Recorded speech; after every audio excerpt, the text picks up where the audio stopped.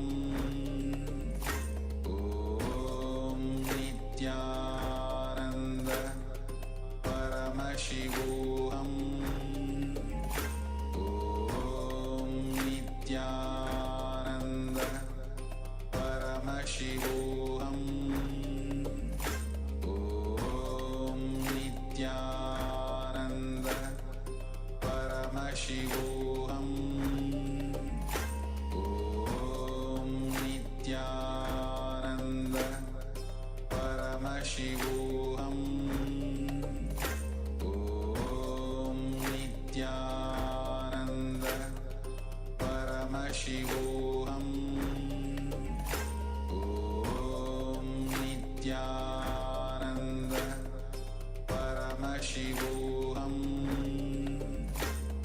Om Nithyananda Paramashivoham Om Nithyananda Paramashivoham Om Nithyananda Paramashivoham Om Nithyananda Paramashivoham Om Nithyananda Paramashivoham Om Nithyananda Paramashivoham Om Nithyananda Om Nithyananda Paramashivoham Nithyananda Paramashivoham Om Nithyananda Paramashivoham Om Nithyananda Paramashivoham Om Nithyananda Paramashivoham Om Nithyananda Paramashivoham Om Nithyananda Paramashivoham Om Nithyananda Paramashivoham Om Nithyananda Paramashivoham Om Nithyananda Paramashivoham Om Nithyananda Paramashivoham Om Nithyananda Paramashivoham Om Nithyananda Paramashivoham Om Nithyananda Paramashivoham Om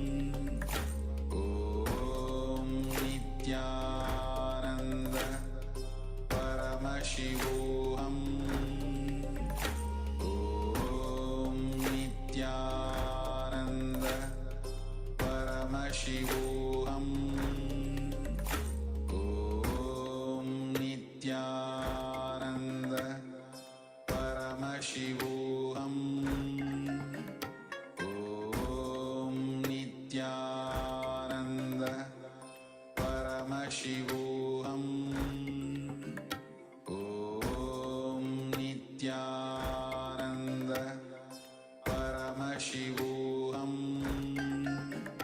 Om Nithyananda Paramashivoham Om Nithyananda Paramashivoham Om Nithyananda Paramashivoham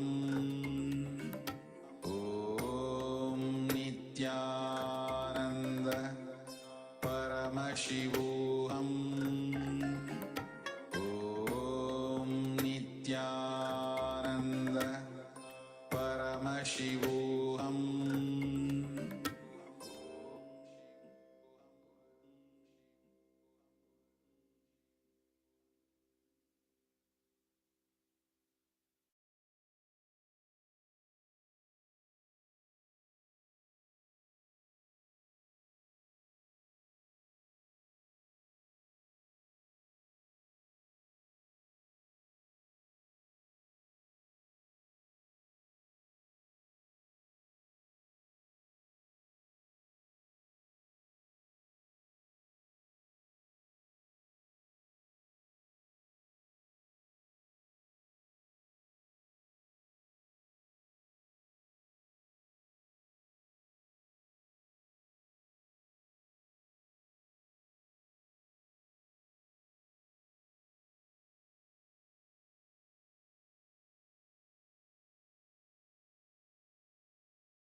Yes, now it's time to move on to the next session.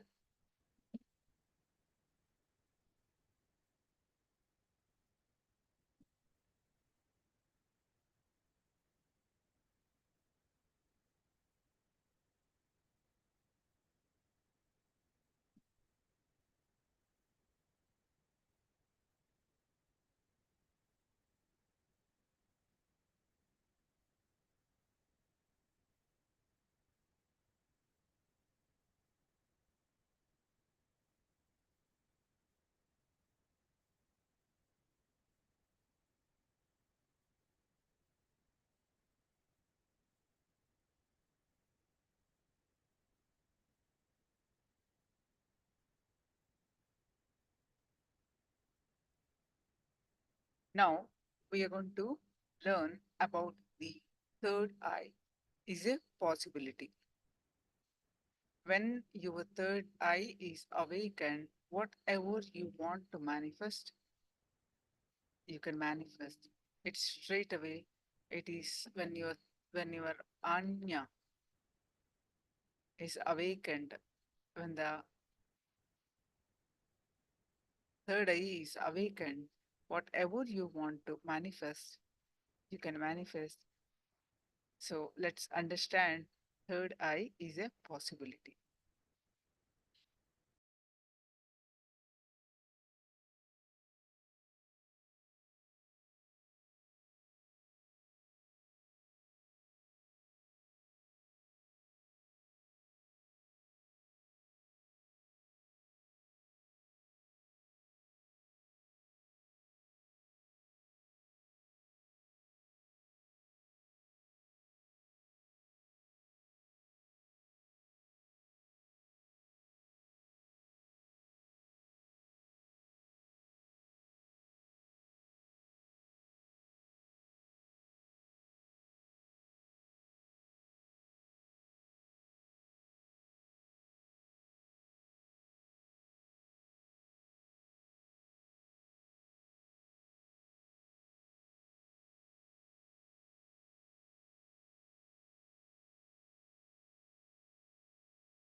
Third eye,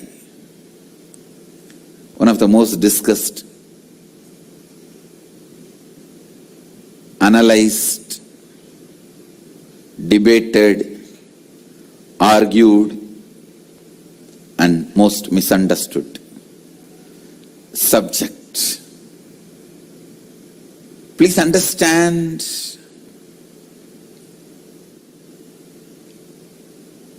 what is third eye? Let me define. Third eye is an intra-organ. You really have it, which can be awakened, which can directly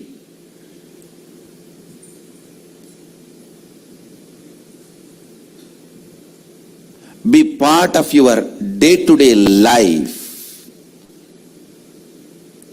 Third eye and awakening the third eye is not just mystical alone. It can be directly experienced in your very physical plane.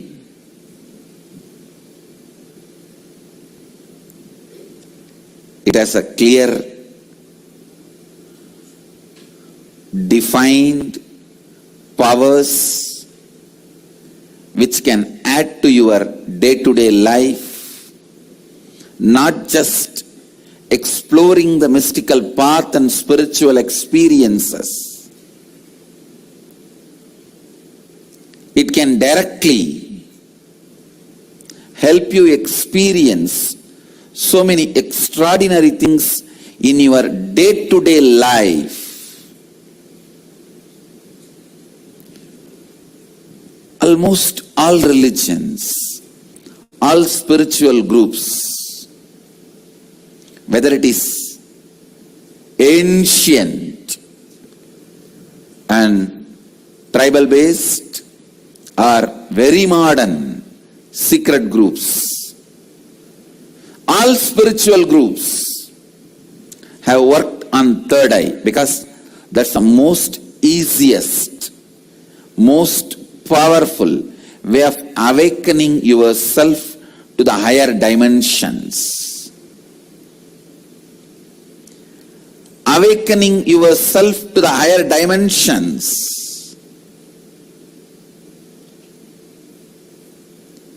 Whatever you are seeing with these two eyes are not reality and not enough. Please understand, whatever you see with the two eyes are not reality and not enough.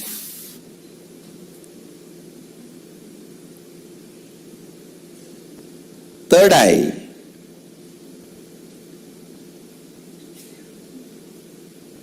makes you see the higher reality externally in your day-to-day life and internally in your life and death journey. Third eye is one of the powerful energy center in your body. It is located between both eyebrows, where I have this red color kumkum. To tell you honestly, there are some subjects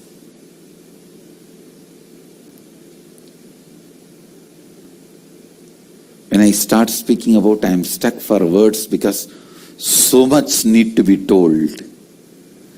So much need to be told.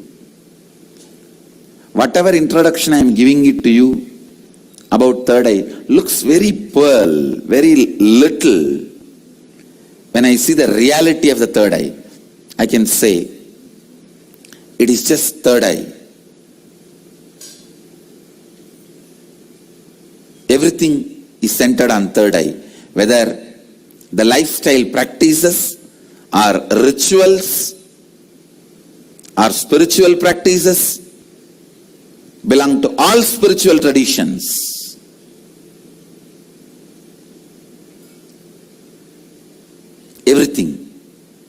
Everything is centered on third eye.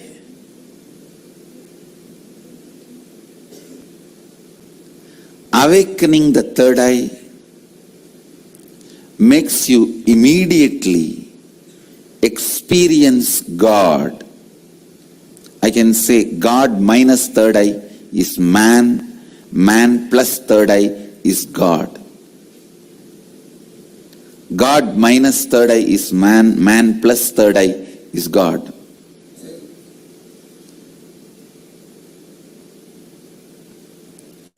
Third eye is called Chakra Raja, king of chakras. That's the last chakra. The crown center is not actually chakra, it's an opening. The third eye is the last chakra, an ultimate chakra in your body. all the different energy centers in your body is ruled by third eye chakra. It's called Ajna chakra in Sanskrit. It means literally the seat of the will power. Will. Ajna means will. That's the seat of the will power. Ajna chakra. Will power. Chakra Raja. The third eye is the king of all chakras, energy centers. If that one energy center can be awakened,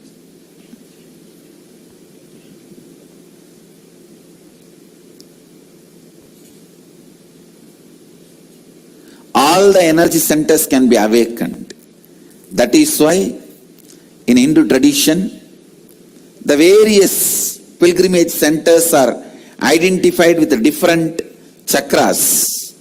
But Varanasi, the pilgrimage center of Hinduism, is associated with the third eye. That is called as a third eye center. The Ajna Chakra Sthala, Varanasi.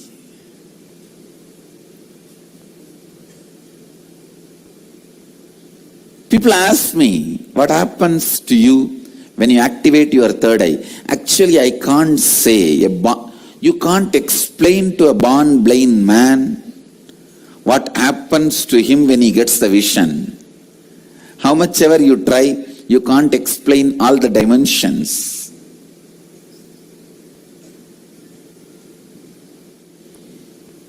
Actually, when you activate the third eye, only then the real vision about the life happens to you. You start seeing the reality. You start seeing the truth as it is. Seeing only with two eyes and living, making decisions, seeing through the third eye, living and making decisions, these two lifestyles can never be compared. I can't even say with the awakening of the third eye, you will get a lot of intuition power or other spiritual powers. No. Let me be very honest. When you awaken the third eye, your whole life will be different. What ordinary people call as intuition will be your lifestyle.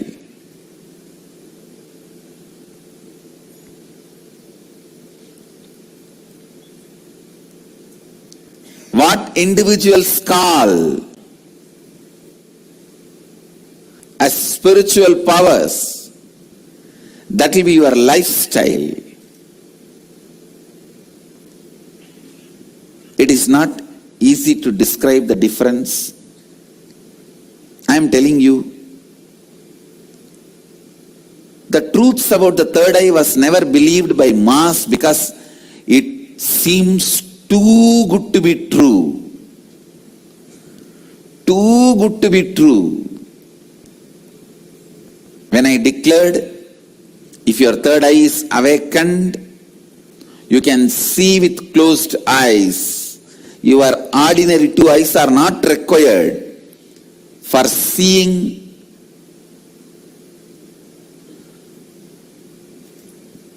or perceiving, recognizing things. People felt it was too good to be true. When I declared at the age of 12, when I had the third eye awakening, with closed eyes I was able to see 360 degree. People really felt it was too good to be true. But today you are going to have a live demonstration of not just me doing, the kids of the Gurukul demonstrating the power of third eye awakening. When your third eye is awakened,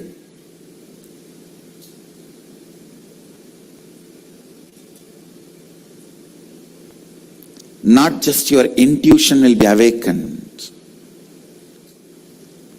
Just understand this one example. A person who is standing in a road and seeing both sides. How much he can see? He may be able to see 100 meters this side, 100 meters this side. But if a person is standing on the 10th floor and seeing the same road, he can see 1 kilometer this side, 1 kilometer that side. So a person who is standing on the 10th floor, if he says a lorry is coming or a Benz car is coming, the person who is standing on the ground, he will think, no, it is not there. How can he say it is coming? Few minutes, it will come. So the person who is standing on the ground will think the person who is standing on the 10th floor is having intuition. It is not intuition, it is in tune with the reality.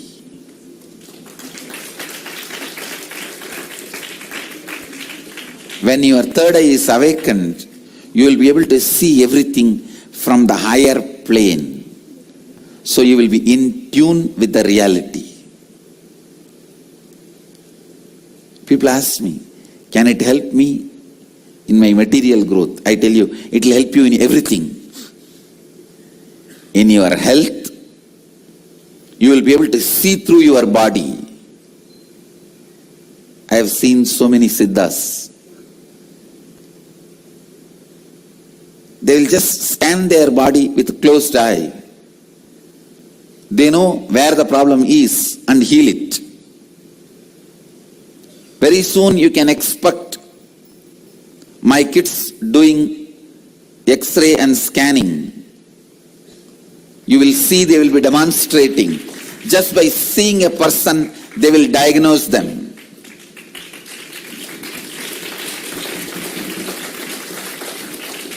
Today I am going to demonstrate the blindfold reading.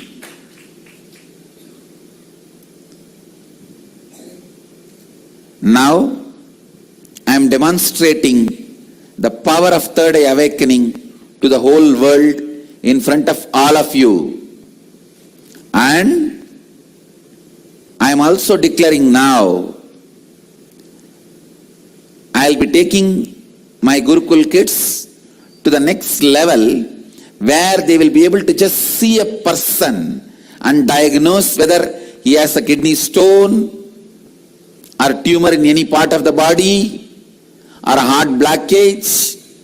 They will just be able to scan. I just need to educate them in body anatomy, that's all, and sharpen this power.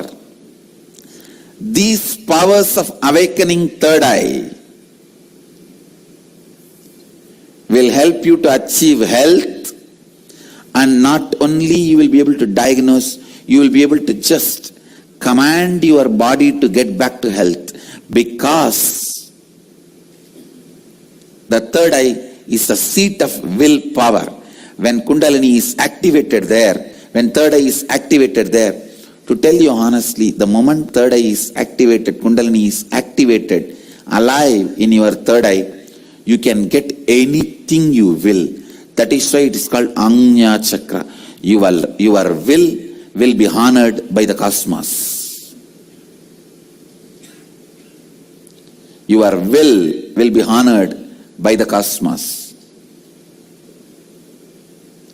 When I utter through words, it looks too good to be true. But life itself is too good to be true.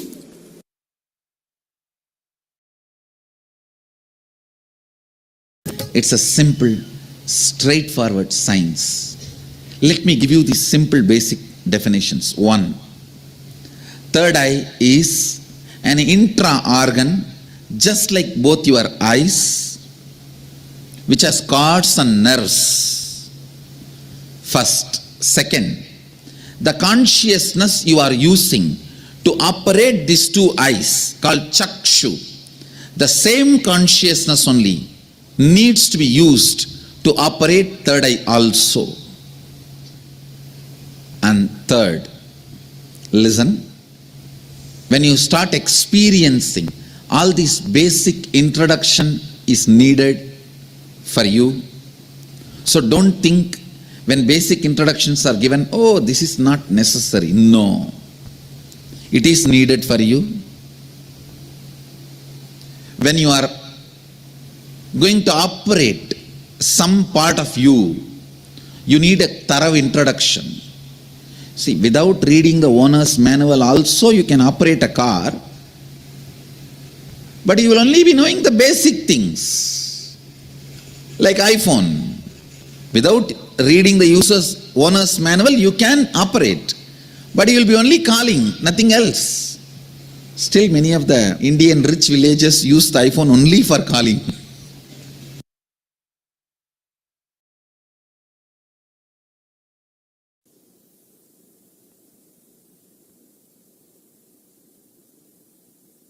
Listen carefully. First truth you need to know, probability even if you get the best probable happening in your life among the good, okay, bad, or worst, or great, or best, all these probabilities. We can start from this side. Worst, okay, good, better, best, all these are probabilities. Even if you get the bestest, you will only have growth. Possibility of your consciousness will give you breakthrough. There's a difference between growth and breakthrough. For example, the tallest building you have seen in your life is 20 feet tall. And if you plan to build 50 feet tall building, it's a growth. But the tallest building you have seen in your life is only 20 feet. But you straight plan and manifest 2,000 feet tall building. That's a breakthrough.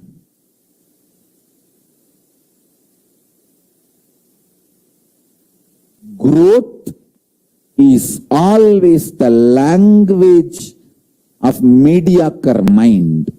Breakthrough is the lifestyle of leaders.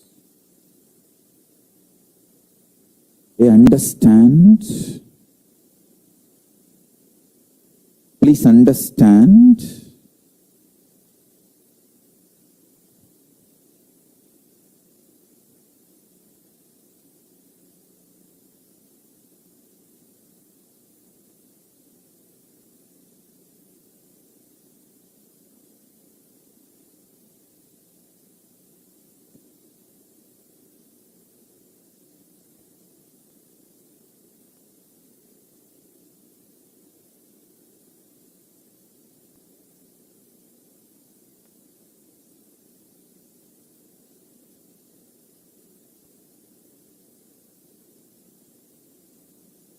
Listen.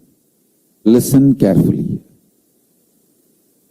Listen sincerely. Listen intensely. Listen. I want you to receive these powerful cognitions and not to miss the essence of the satsang, what I am sharing now. So I am repeating. Understand? Your brain, when it looks down, it looks at the probabilities. Bad, okay, good. If this happens, it will be bad for my life. If this happens, okay for my life. If this happens, good for my life. If this happens, great for my life, if this happens, best for my life, if this happens, bestest for my life, all these probabilities can give only growth to you. But you just visualize what do you want, your possibility, and 3D print it out of your consciousness and pull it out, manifest it. That is the real royal life. That gives you the breakthrough. I tell you, if your consciousness through your brain looking down, you will see only probabilities. If your consciousness using your brain looks up, you will see possibilities. Two eyes are probabilities, third eye is the possibility.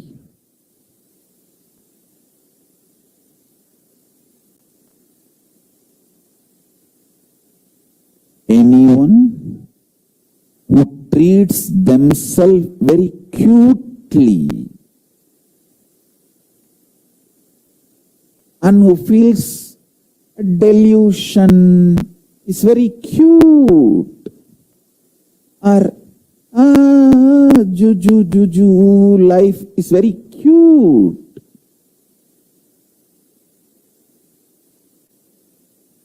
live and die mediocre life. Behave like Mahakala Bhairava with yourself. Be ferocious with yourself. Take strong decisions. Take intense decisions. Take actions in your life. You will see the possibilities are just printed out of your consciousness and manifested in your life.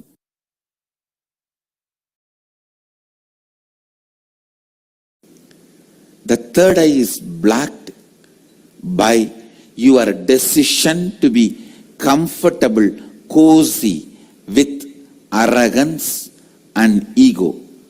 Let me define arrogance and ego.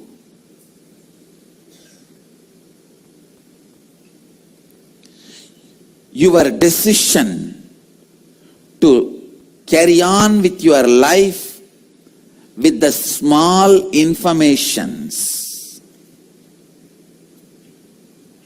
and your false identity built with the small information given to you about you is arrogance and ego. Your decision to carry on with your life having you, which is built with very less informations about you. It is like when you are young, the informations you receive about you and others, which are not completely complete. If you received the information, you are insecure, you need to be protecting yourself, you are powerless, you are weak, you are ignorant, and building your identity based on those informations and continue to live with it.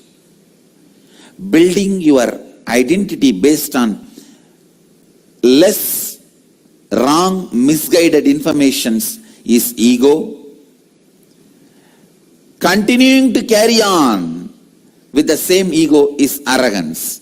This too blocks your third eye. Spending little time and recognizing you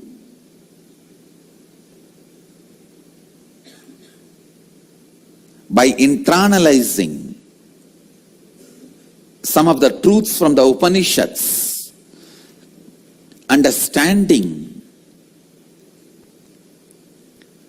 what is you,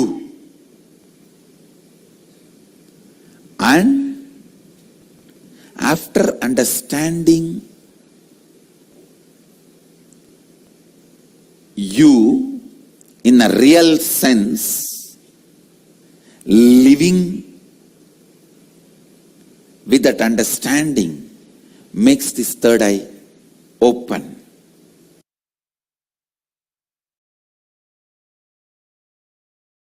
Sacred secret. Listen. A restful awareness is the Vatavarana, atmosphere for third eye to flower. Restful awareness is the Vatavarana, atmosphere for third eye to flower. Will grows, expands in the space of restful awareness, never in the space of chaos or tension. Listen, whenever you remember you will always have certain tension in this area. Only with the tension in the muscle, the forehead muscle, you can even remember you. Consciously practice for next 48 hours to keep that area in a restful awareness. Remember, no tension there, no stress there, pure restful awareness, a cool breeze feeling, inside and outside, inside the skull, outside the skull, cool breeze feeling, not hard clay. If you are having hard clay feeling, that is what is inside the skull. Consciously remember, decide to have the cool breeze feeling. Actually, that cool breeze feeling is the atmosphere, Vatavarana, where your will can grow, the will persistence can become more and more matured reality. See, whenever you create a will, if the stress is generated in this Anya region, you will not be able to hold on to that will because there is a fight inside you. How long you can keep that stress? No. You can't. So naturally you give up on your will and it leads to will failure, will not being fulfilled, will arrogance, will pain. The will persistence happens if this region, the forehead, Anya region, is kept in the restful awareness. If you are in Bangalore Adinam, I can give you a very powerful technique. Just pick up one leaf of the banyan tree which is dropped by banyan tree as a prasadam. Please understand. Any leaf dropped by the tree by itself is a prasadam to all of you. But you can't pluck the leaf from the tree. Take any prasadam leaf, put it on your forehead, lie down, which you always do 24 hours anyhow. So nothing new about it. Just in your usual posture, just put the banyan leaf prasadam on your forehead. Decide to be in the restful awareness where the ambience, atmosphere, Vatavarana in which your will persistence can grow and your third eye can flower. Listen, you can tell even banyan tree leaf, Sadashiva. See that tree, the banyan tree itself is nothing but breathing of Sadashiva. It is literally Sadashiva. So the leaf, the prasada of the banyan tree is literally Sadashiva prasada. Tell him, create a Vatavarana, atmosphere, space where my will persistence can grow and my third eye can flower. You will see that restful awareness start happening. This muscle, not having any tension, being in the restful awareness, is the basic condition for the third eye to flower, for the will persistence to become reality. If you fall asleep, that is okay, but it will not be like a regular sleep. It will be the space of restful awareness. Today I wanted all of you to practice this at least once. If you are not in Bangalore Adinam, pick up the sacred ash, vibhuti from our temple or given by me, apply that. It is Sadashiva Prasada. Apply that on the forehead. If you are in Bangalore Adinam, pick up the Prasada leaf from the banyan tree and put it on your third eye. If you are anywhere other than the Bangalore Adinam, put the sacred ash, lie down, support your head and tell yourself, O Sadashiva, let the Vatavarana, the atmosphere, ambience, for the third eye to flower happen, which is restful awareness. This whole muscle, this forehead muscle, should be completely relaxed. Whether you are awake or asleep, no matter, it doesn't matter. This area need to be relaxed. Restful awareness, remembrance of you.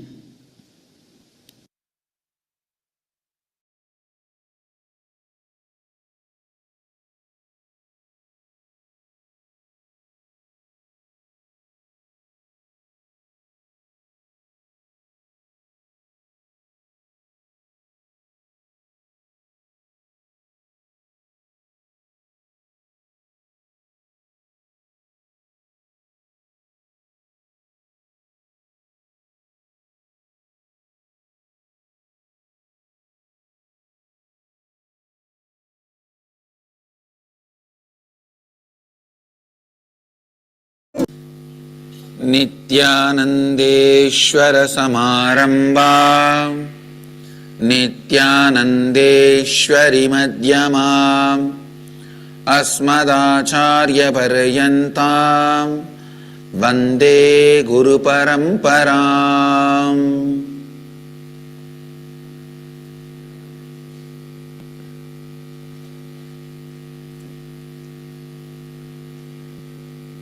I welcome all the devotees, disciples, samajis, satsangis sitting with us all over the world through Nithyananda TV, Lotus TV, Sadhana TV, Janashri TV, Ishwar TV and through two-way video conferencing, having Nayana Diksha in 30 cities in 23 countries around the world.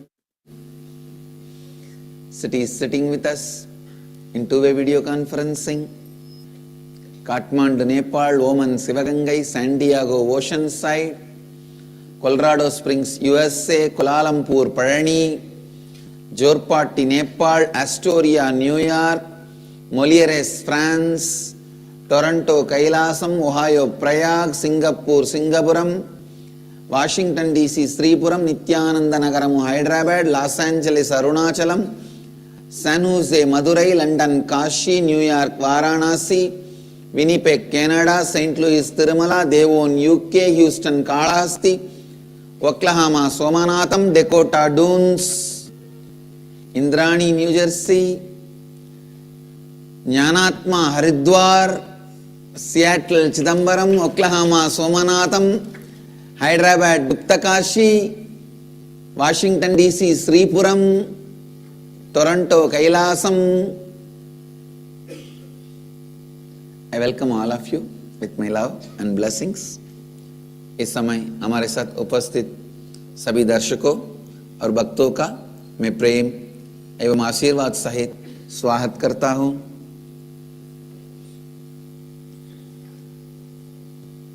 Today I will expand on causing enlightenment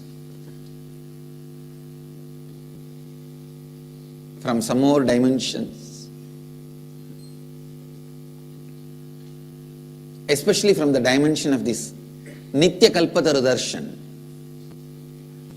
Please understand, all of us carry the energy to make what we want as reality in our space.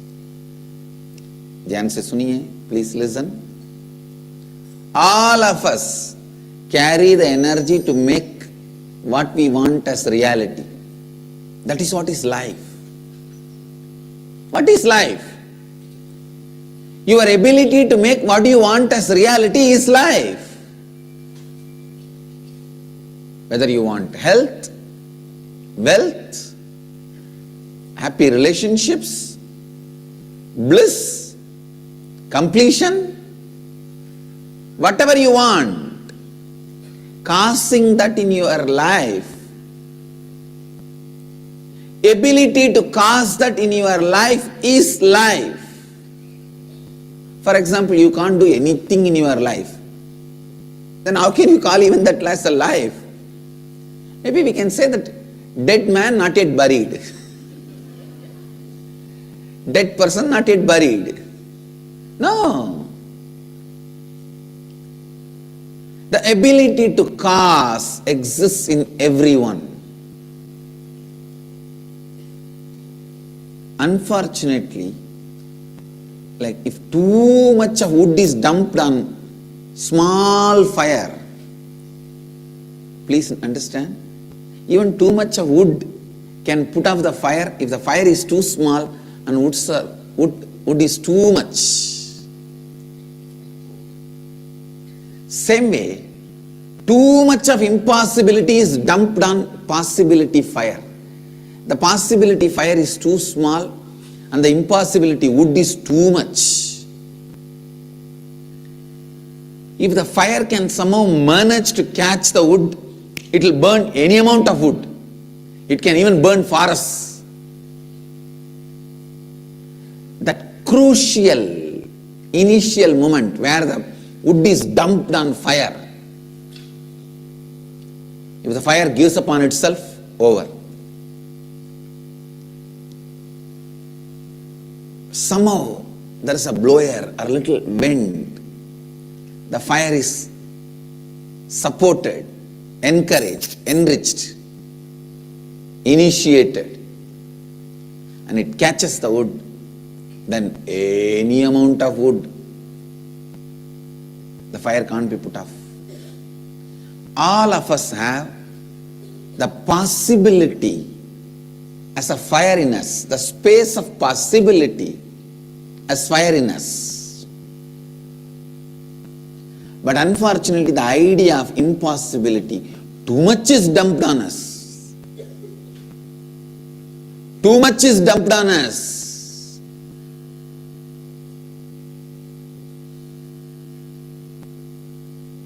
When too much of idea of impossibility is dumped on ourselves, by ourselves, nobody else dumps on us.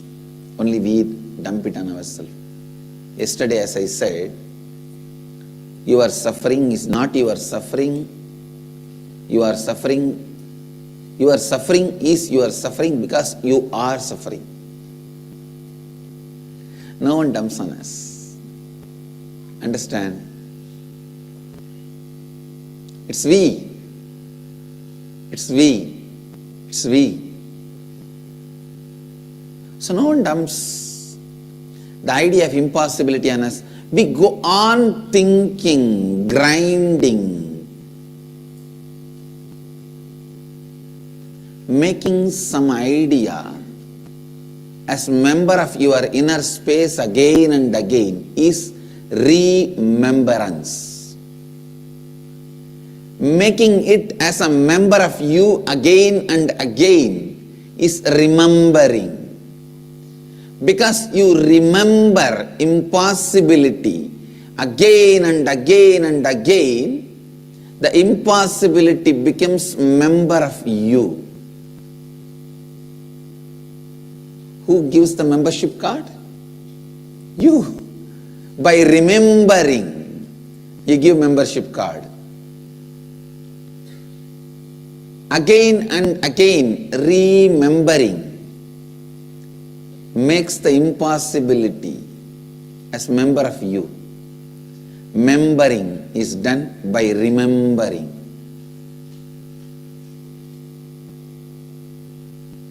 The idea of impossibility, the concept of impossibility, the more and more it is remembered, it is remembered as part of you. Remembering the wrong ideas is giving upon you. Please understand. We think whenever we give upon ourselves, we don't do anything, we just rest. No.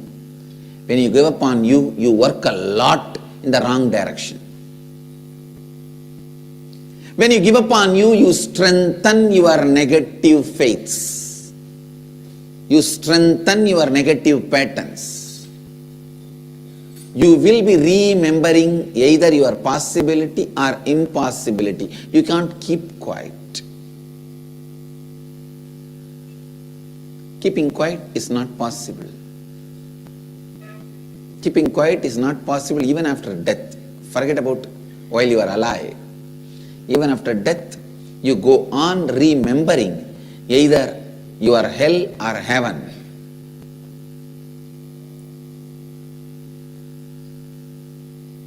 So when you remember your impossibility in you,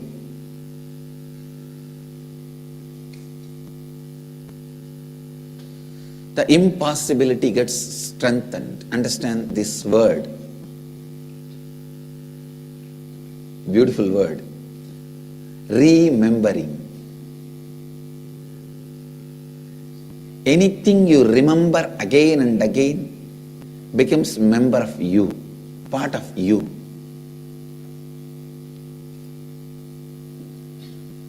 If you remember about integrity again and again, that becomes part of you. If you remember about authenticity again and again, that becomes part of you.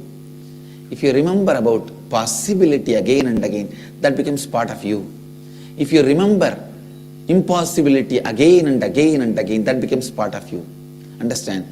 Anything you remember again and again becomes your muscle memory.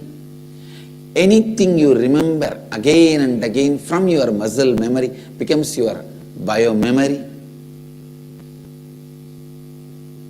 Anything you remember from your bio memory again and again becomes your bio energy. Please remember this truth, never to allow impossibility to be remembered again and again and again.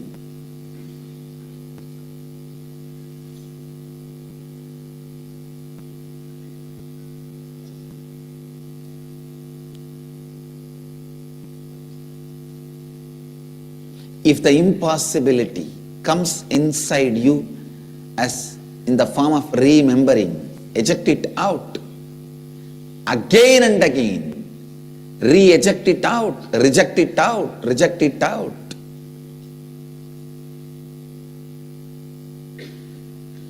Remember possibility, re-eject impossibility. That is essence of Kalpataru. Understand, whatever you eject again and again out of you comes out of your bioenergy to biomemory. If you again eject, it comes out of your biomemory to muscle memory. If you again eject, it leaves your muscle memory once for all. This re-ejection of impossibility, remembrance of possibility is life. Anybody who teaches this too is doing good work to the planet Earth. Anybody who is doing this too is causing enlightenment. Understand? Re-ejecting impossibility and remembering possibility. Anybody who does this to the world in any form is causing enlightenment. He may be doing this in the form of giving you health, making health as a possibility for you. He may be making justice as a possibility for you. He may be making happiness as possibility for you. Yesterday in the Facebook, I had a request from one of our devotee, Malar. She said, you always talk about lawyer, engineer, doctor, you never talk about accountants and financial professionals. Okay, today I will mention about them also. You may be making the wealth, financial regularization, accounting possible for somebody. Even that is causing enlightenment. Understand, causing enlightenment happens in various levels. If you cause the highest inner awakening in them, then you caused the ultimate reality for them. Do the ultimate, that is best. But at least till then, do the level in which you are growing, you are in. Re-ejecting impossibilities, remembering possibilities is causing enlightenment. Be a fire of possibility. Wherever you go, whoever comes around you should know everything is possible in their life. You should just be the energy of possibility, a power of possibility, the power of joy, the power of possibility. If you have awakened that fire in you, you have blessed yourself. If you can awaken that fire in everyone, you bless others.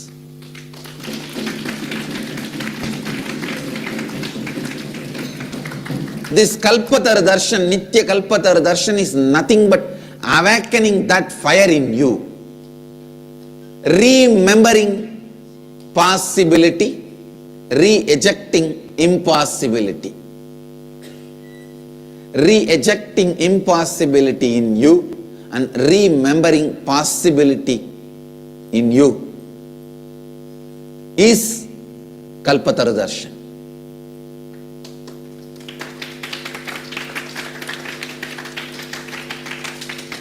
Atheists teach nothing is possible.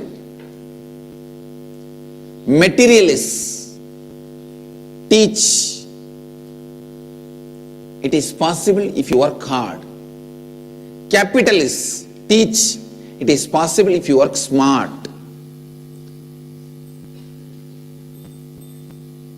Communists teach it is possible if we all work together.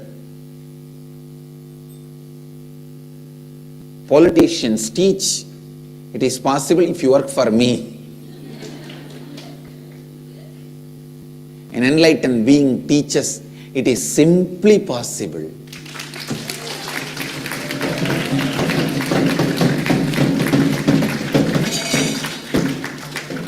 Because it is quality of life. It is quality of life.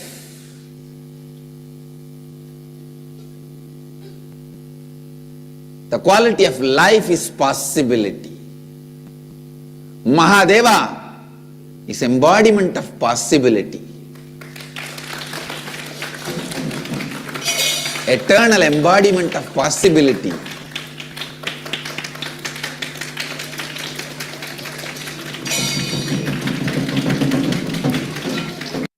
Possibility is Ananda. Eternal possibility is Nithyananda.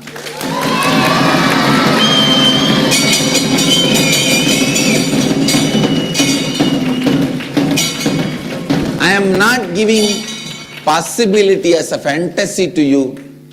I am giving possibility as a factuality to you.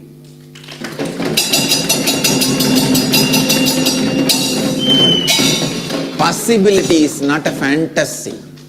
Because you think impossibility is the reality, you think possibility is a fantasy. But I tell you, possibility is factuality, impossibility is a fantasy. Impossibility is the fantasy you load on yourself. Possibility is the fact you constantly try to forget. Possible, possible, possible, possible, possible, possible, possible. I tell you, that is the meaning of the mantra Shiva. Shiva means what? Causeless auspiciousness. Everything is possible, possible, possible, possible. Remembering the idea of possibility is what is the meaning of Shiva mantra japa. Shiva, Shiva, Shiva, Shiva, Shiva means possible, possible, possible, possible, possible.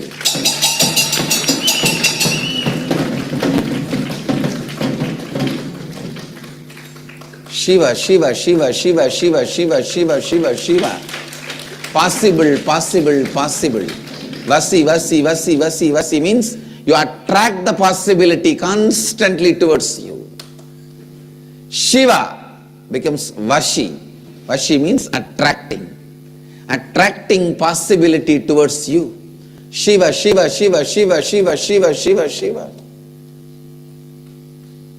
Shiva means possibility.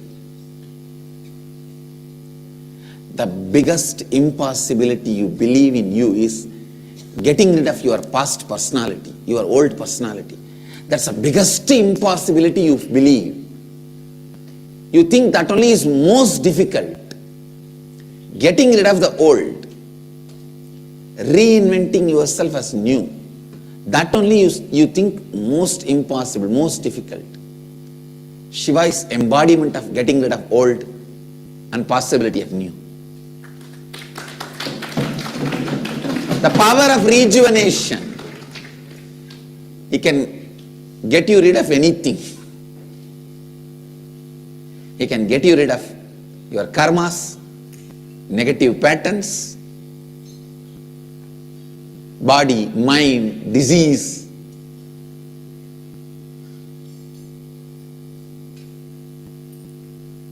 The Sula, Trishula, is a symbol of getting you rid of all the impossibilities. Damaru is the symbol of remembering, reinforcing all the possibilities. Damaru is creation. Damaru is the sound, symbol of creation. Trishul is the weapon of rejuvenation. That's why the Damaru and Trishul are always together worshipped.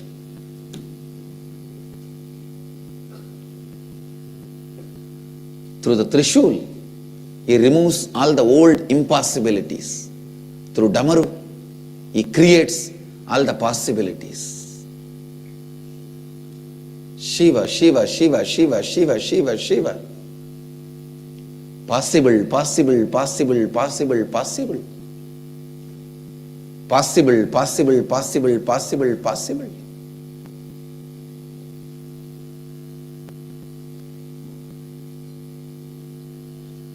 An ordinary man, a common man can never believe things are possible because he is common man. He remains as common man because he is made to believe things are impossible. If he suddenly starts believing things are possible, he will not be a slave of a politician. He will not be a slave of a capitalist. He will not be a slave of his boss. He will not be a slave of anybody who has a vested interest to have more slaves.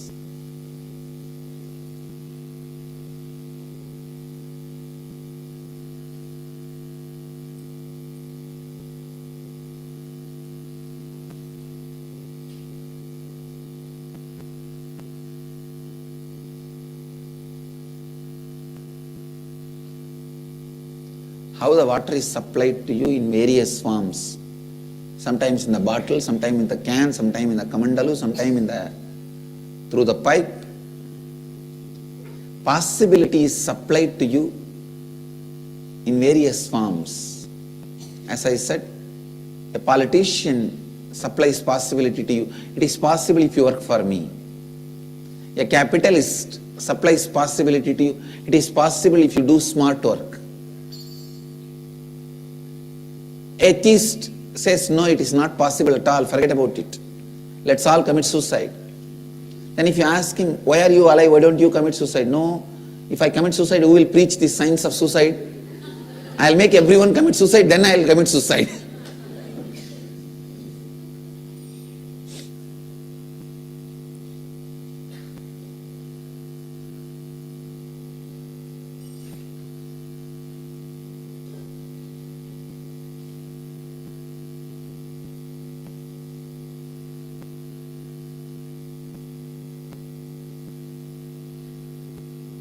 A spiritual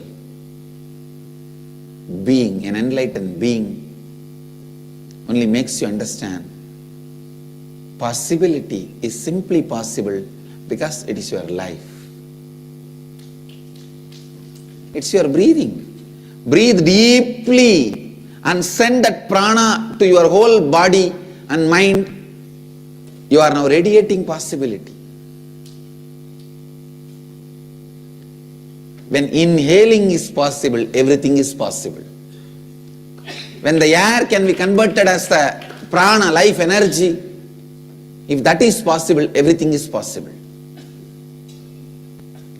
If a breath can be converted to blood, if that is possible, everything is possible.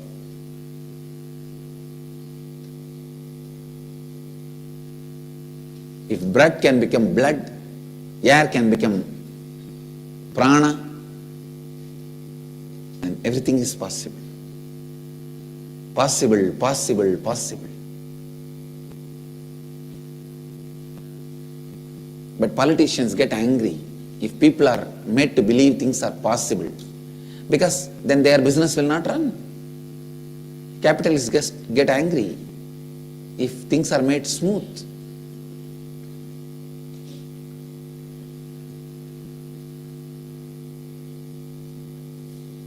See, these pharmaceutical companies wants pesticides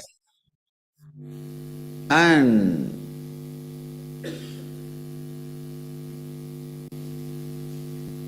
all the chemicals used in agriculture. They don't want the intensity of the pesticides to be reduced on the agriculture products. Why? Because only then they will have more patients. They will have people to buy their medicines. Same way, only if you are taught things are impossible, you will be slave for somebody. I tell you, possibility, possible is the greatest possibility and truth. Reminding you that possible in your bioenergy level is Kalpatar Darshan. Kalpatar Darshan is reminding you in your bioenergy level that things are possible. Reminding you about your possibility in your bioenergy level is Kalpatar Darshan. Each one of you have Kalpataru. Each one of you have Kalpataru in you.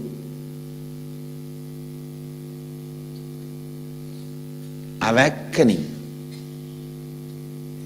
that Kalpataru energy in you, awakening that possibility energy in you is Kalpataru. Now, I am planning a beautiful stone temple around the banyan tree. It will be called as Kalpataru Mandir. Space of Kalpataru.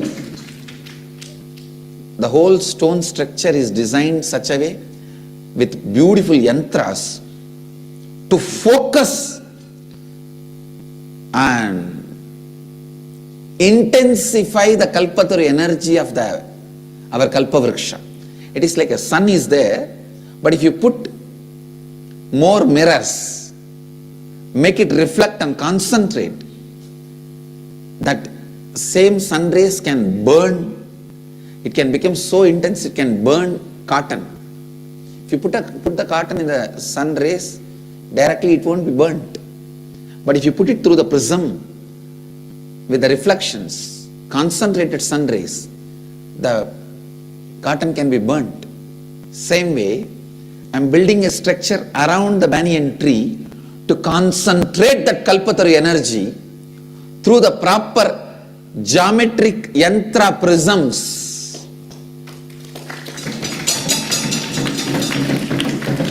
So the moment you come and sit inside that prism and meditate or pray or ask for anything, it will become reality. It will become possibility. It will become possible. The real Kalpataru space is getting created on the planet Earth.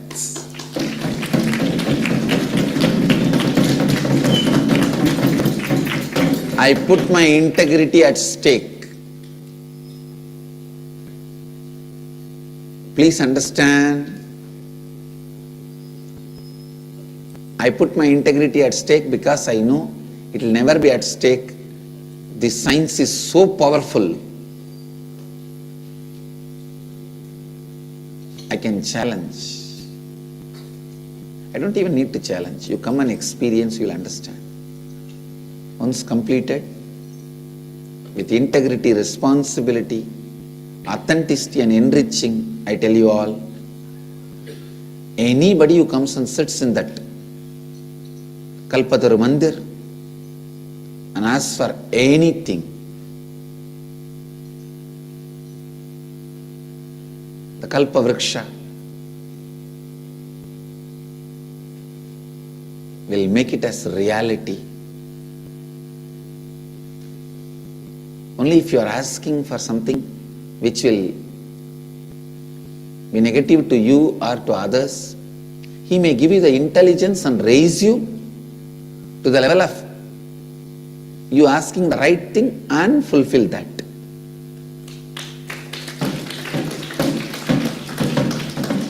It is going to be such powerful energy. I already have the vision clearly. Kalpataru Mandir, Kalpataru Devasthana, Kalpataru Sabha. Work has already started. Yesterday the foundation work has started. We are cleaning and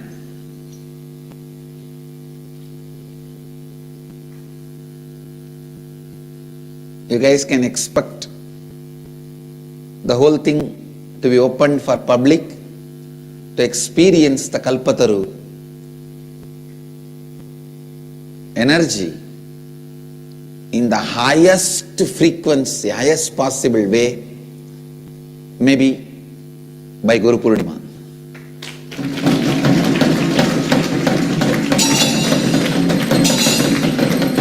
Because Tapadis are telling, for the Kalpataru Pragaram, means the Kalpataru Mandir, we already have almost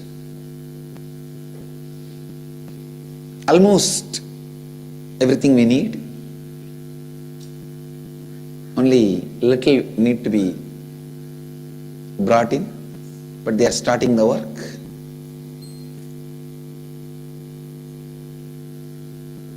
Creating the space of possibility inside us.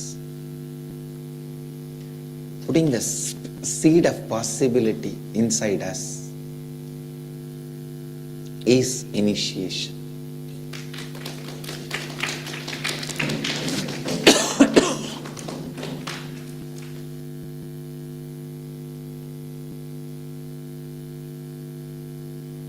Because society constantly teaches you impossibility. Master has to constantly remind you possibility.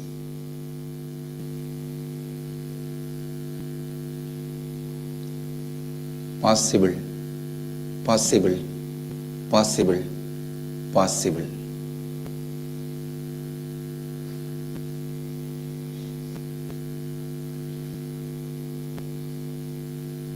the ability to build the possibility inside you is tapas. Not allowing impossibility in you, re-ejecting impossibility is renunciation. Building the biomemory of possibility is tapas. And initiating you into the level of your biomemory with the energy of possibility is Kalpatarru.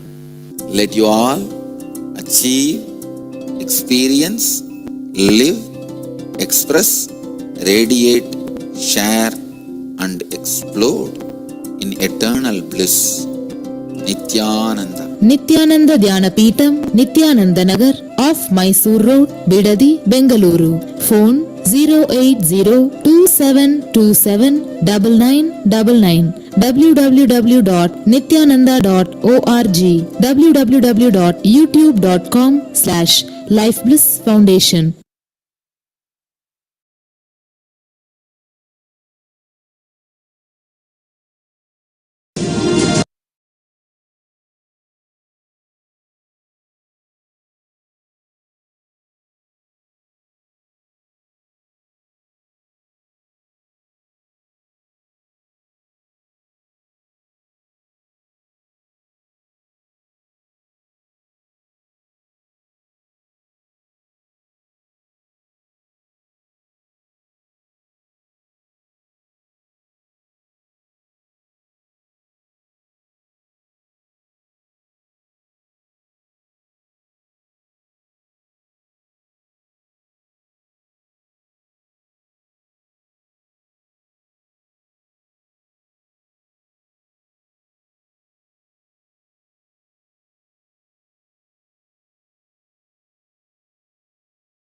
Nithyanandeshwar.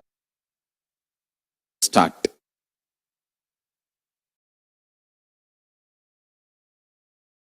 Self-hatred and self-denial. Listen carefully. This whole delusion of self-doubt, self-hatred and self-denial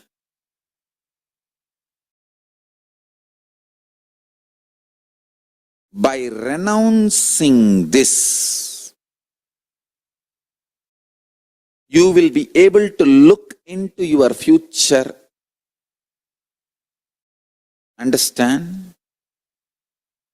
Whenever you even think of planning your future, you will see so much of pain about many times you planned but failed. Understand?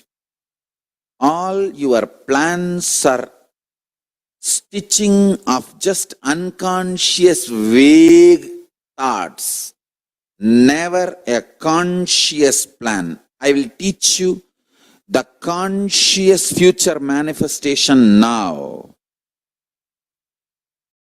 Take calendar for this whole year 2020. If it is on printed paper, it will be great.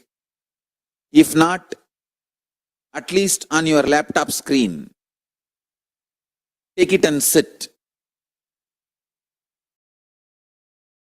Listen carefully. It's a very powerful process. I'm going to guide you.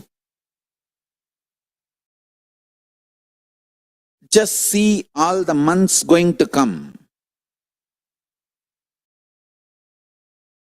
Mark what you want in each month to manifest. Anything great, new, important you want to manifest, start writing down or typing. For example, you want to manifest this by August, coming August, pen. You will see how much of pain coming inside you, that so much doubt, hatred. Oh, many times I tried, I planned, nothing worked out. but never ever you planned consciously. It was always beaten by unconscious self-doubt, self-denial, self-hatred. Understand? Now, listen carefully.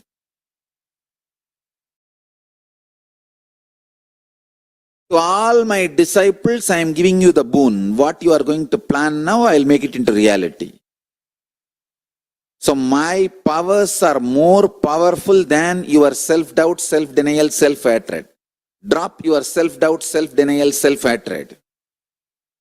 Drop your pain. So sometimes even after Swamiji blessing, I did not manifest it. Stop.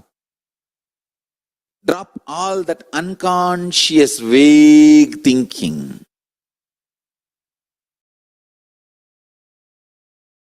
First step, get a printed paper, calendar of this whole year. If you don't have, at least open it on your laptop screen. And mark what all you want to manifest by what date. For example, you want to have double the amount of salary you are having now by September. Mark that. You want to make $1 million by March. Mark that. You want to marry this person by June. Mark that. You want to have a new house by this month. Mark that. Listen carefully. When you are marking, see how much of pain, anger, frustration, doubt, impossibility, violence, all that is flowing in you. See, be very clear. You never ever trusted your life or your ability to manifest or your future possibility. Your whole inner space thinking was thorough, extreme delusion, frustration, impossibilities. You always, even if you want to manifest a simple thing which you can easily do, just ordinary, maybe a few $100 worth of gym membership and building a body. Just you want to manifest that. Pen that down. Next 6 months I am going to work out. By July, Guru Purnima, I am going to have six-pack body. Pen down. You will see so much of impossibility. Oh no, I tried this for last 20 years. And the first time when you were a baby, when you started walking with baby steps and failed, collapsed and hurt yourself here, there, from that you will start visualizing all the impossibilities and raise the struggle and convince yourself it is not possible. Why waste money on gym membership? Leave it. Understand?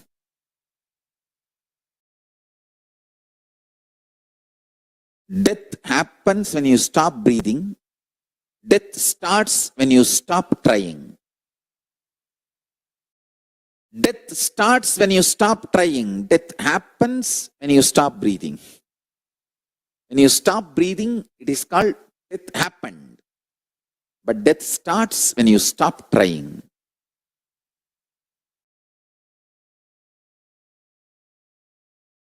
Pick up the calendar. I'll give you a few minutes. If you need, print paper. The 12 sheet. It's only 12 sheet. You can print it. Because today what I received from Paramashiva is extraordinarily powerful truth. He said beautifully, people don't manifest their future because they have so much of anger about their past failure, frustration with life, cursing the life because of their imagined impossibility. When you sit and pen down this 12-month calendar, you will see all that flaring up in you. Understand one thing. Stop reacting when you are agitated. Stop flaring up when you are feeling impossible. Stop responding to yourself when you are frustrated, angry. I tell you, highest renunciation, greatest tyaga is renouncing your self-hatred. See, Paramashiva worshipped in Devaloka. In Indraloka, he is called as Tyagaraja. I was wondering, Paramashiva worshipped in Swarga should be called as the Raja of the pleasure, king of pleasure. Why is he called as Tyagaraja? Musukunda Chakravarti, the Chola king of Tiruvarur, when he went to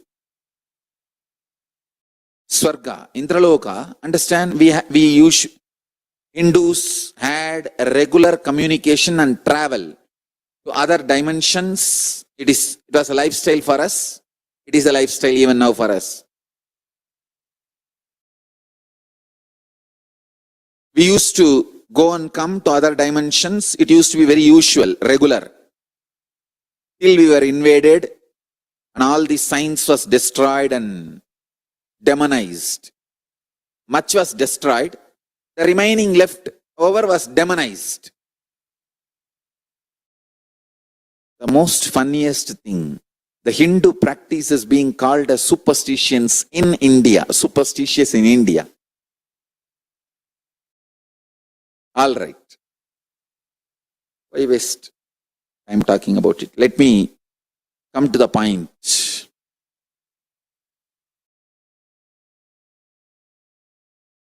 The Musukunda Chakravarti went to Swargaloka and he even helped Devatas in their war with Rakshasas.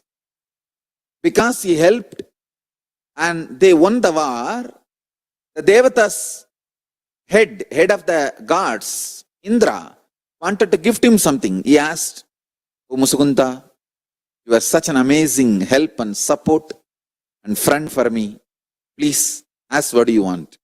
And do you know funny thing? Musukunda Chakravarti did not ask, "I want to stay in Swarga." No. He said, "My Chola kingdom is much more amazing than Swarga. There's nothing you can give me. There's nothing you can give me. I have everything more than Swarga." I looked around. It looks too poor. There's nothing which is not there in Chola Samrajya, Chola kingdom in Swarga. Indra was very ashamed. He said, please ask something, because I need to keep my pride and I need to save my face.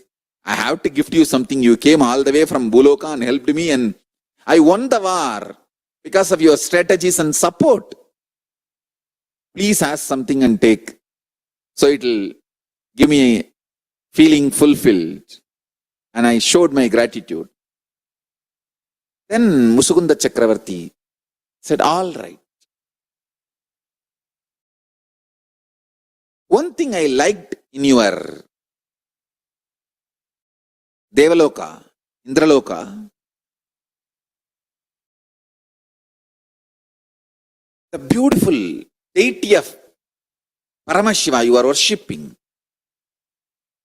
In Tiruvarur we have a great temple, but our main deity, Paramashiva, is Swayambhu Murti. The deity you are worshipping is an amazing deity. I wanted to take this deity as a Utsav Murti for my Tiruvarur temple. Indra was first, he was shocked that because his own Atma Murti, the worshipping deity, he is asking. Then finally he felt all right. Anyway, he asked for some gift, so I should not say no. And he gives the deity to him. That deity is called Tyagaraja Swami. So the god of Devaloka is Tyagaraja. It should be Bhogaraja. If you see logically, Mahadeva's version who gives all the Bhogas, like either it should be Swarnagarshana Bhairava or Bhoga Raja, something like that, who gives all the pleasures. But surprisingly, God of Indraloka is called Tyagaraja. I tell you.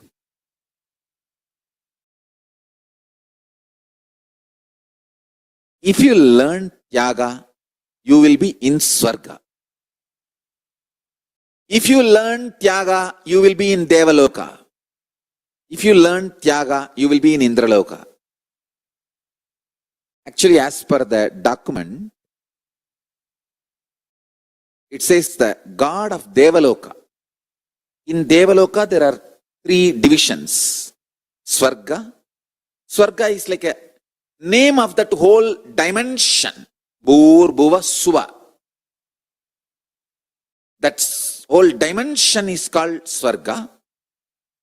In Swarga, Devaloka. In Devaloka, there is one part called Indraloka. So all the 3 words you should not confuse. It's like address. Swarga is the address of the dimension, like a nation. Devaloka is like a state. Indraloka is like a headquarters. Understand? Hindus had a clear communication, traveling, even luggage transportation. Things used to go from here to there and from there to here, with other planes of existence. Nobody is alien for us in the whole cosmos. That is why the word alien does not exist in Hinduism. In Hinduism, there are some words which has no existence. For diverse, we don't have a word. I don't know how many of you know. For diverse, we don't have a traditional word. The word for diverse is created in the recent days, like a word for bubble gum. Sanskrit, we have a word which is created recently. Like for Twitter, we have a Tamil word, Katsevi. But it's not a traditional word, recently created. Same way, for diverse, we don't have a traditional Sanskrit word. Now we created. Because we don't have that concept of diverse. For depression, we don't have a Sanskrit word. Because we never had it. We never had depression. Why we will create a word for depression? Nobody is an alien for us. We don't have Sanskrit word for alien. Rishis, Munis, Gandharva, Kinnara, Kimpuruda. Precise description.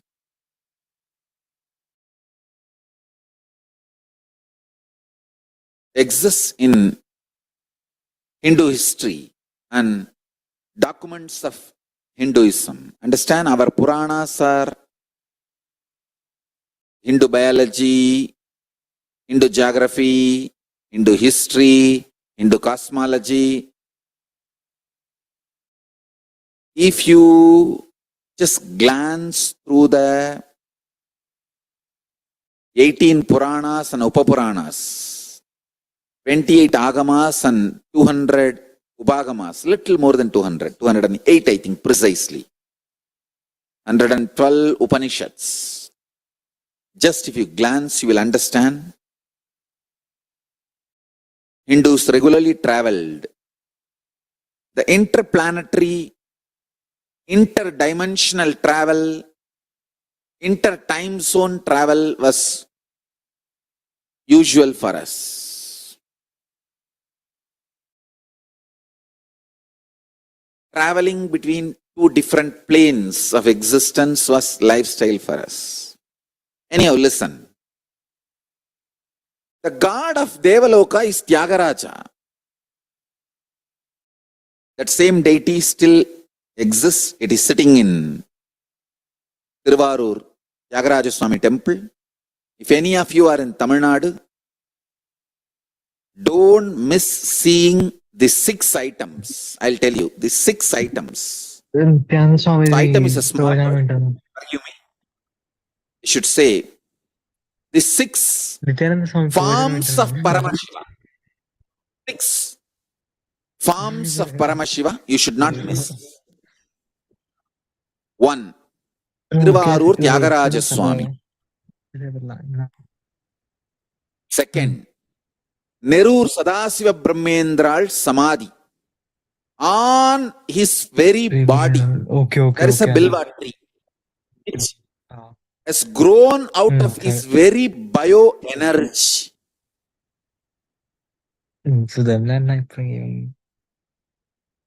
His very body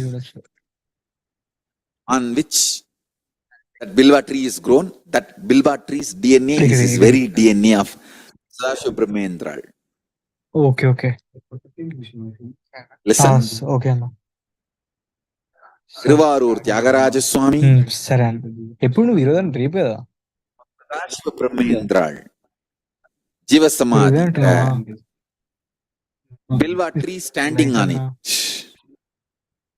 3rd, Parani, Navapashana, deity, Dandapani Swami. The original deity is as it is. Nobody was able to steal or remove. Many people tried, but it is there as it is. It is able to save itself. Nobody was able to steal. That original deity of the Moolavar, Navapashana, Dandapani Swami is there still. 4th, original body of Ramanuja, Acharya, is still there, traditionally embalmed with a traditional Hindu embalming methodology. He himself has described how his body should be embalmed. It was embalmed as per that methodology. It is still sitting in Jiva Samadhi in Srirangam, Ranganatha Swami temple, in Ramanuja Sannidhi. The main deity is not made out of stone or wood or anything. It is Sakshat, the body used by Ramanujar, Udayavar. Udayavar Tame Ubayogita Tirumeni, Tamagiya Tirumeni, is sitting in Srirangam. That's the 4th. You should all see.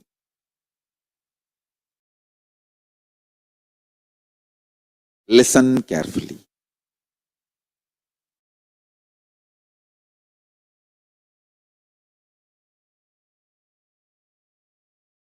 First, Tyagaraja Swami of Tiruvarur.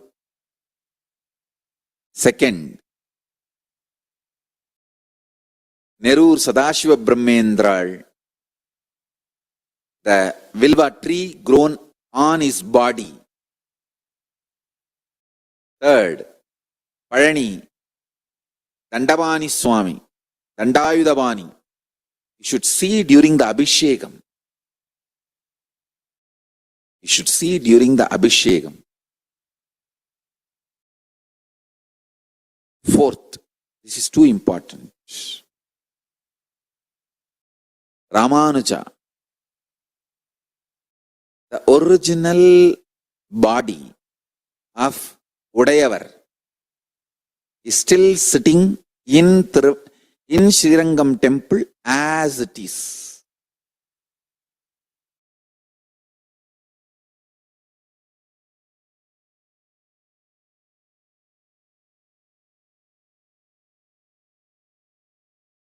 It is not carved. It is not carved. Fifth one, very important, very sweet and very beautiful. You should see the main Moolavar deity of Venkateshwara during Abhishekam in Tirumala, Tirupati. In Tirumala, the main deity you should see during Abhishekam, because the deity was not carved. He just became deity. He himself stood in his Narayanatva, Paramapata, Parama state, space, with 4 hands, and he just became deity. It is not carved. It is not, nowhere you will see any one small evidence that it is carved. Understand?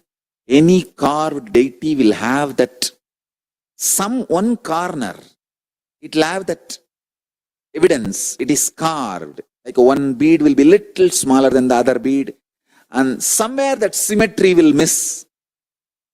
So with that you can make out it is carved. Venkateshwara Swami is Swayambhu. Bhagavan Srinivasa. He himself stood and with his 4 hands just became deity. That's the 5th one.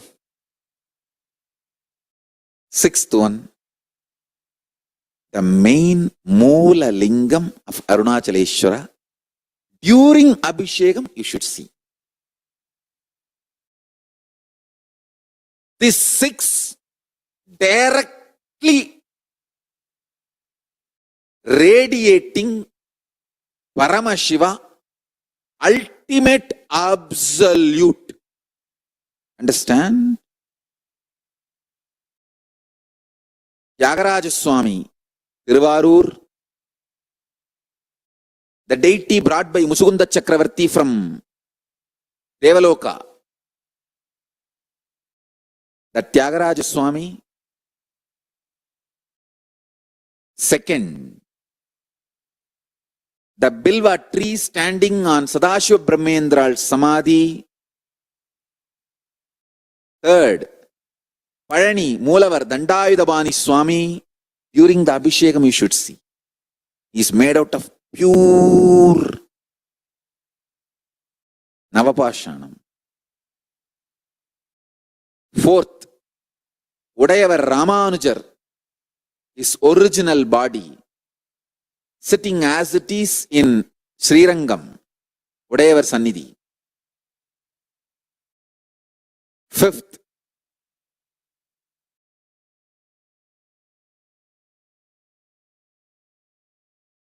Venkateshwara Swami, the original deity, as he is standing in Garbhagriha of Tirumala, Tirupati, Tirumala. 6th, Arunachaleshwara Moolavar, the main deity, which is a Swayambhu. The first linga happened on planet Earth is Arunachaleshwara. Swayambhu. These 6, anyone should see. See, if I am asked to list, I will add many more. Tiruchangood Ardhanarishwara Swami. I will add more. These 6 minimum, everyone in Tamil Nadu should have darshan. All these 6 directly represents Paramashiva. Of course, Ramanuja naturally Paramapadam of the Vishnu. The space of Mahavishnu, Vaikuntha. Understand? I was wondering why God of Devaloka is called Tyagaraja. Either he should be called Yogaraja. If you do yoga, you will reach Devaloka. Or he should be called Bhogaraja. In Devaloka, he is the Paramashiva gives all the bhogas to anyone who wants any bhoga. He should be called Bhogaraja. or Yogaraja? Why Tyagaraja? Tyaga is the key to become God. The most difficult tyaga is renouncing self-hatred, because the society teaches you self-hatred is great. It makes you delude between humbleness and self-hatred. Listen. Humbleness is not self-hatred. Listen carefully. Self-hatred is thinking you are less. Humbleness is thinking about you less. Less self-remembrance is humbleness. Self-hatred is constantly thinking about you, but very cheap, very low. Understand, there is a big difference between humbleness and self-hatred. Person with self-hatred will never be really humble. Adivinayam dhurta lakshanam. He will show himself very humble. But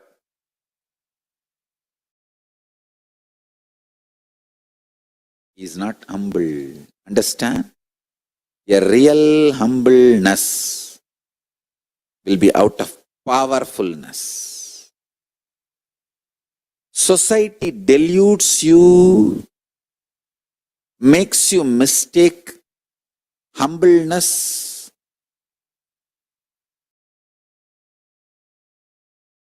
your humbleness as self-hatred, and as you always in the state of self-hatred, so that you will be humble.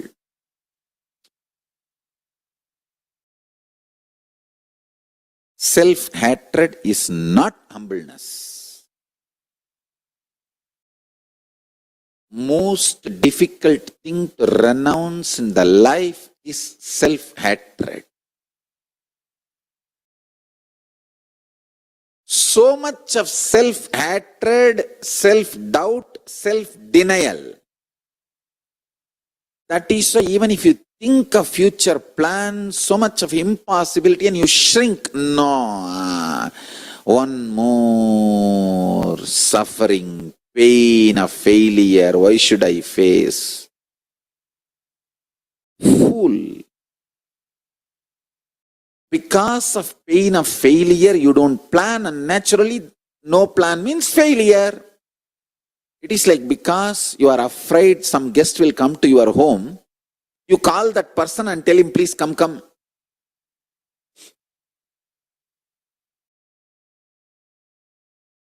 You are afraid failure will come to your life, and you stop planning and force the failure to come to your life. Self-hatred, self-denial, self-doubt. Most difficult thing to renounce in your life is SDHD.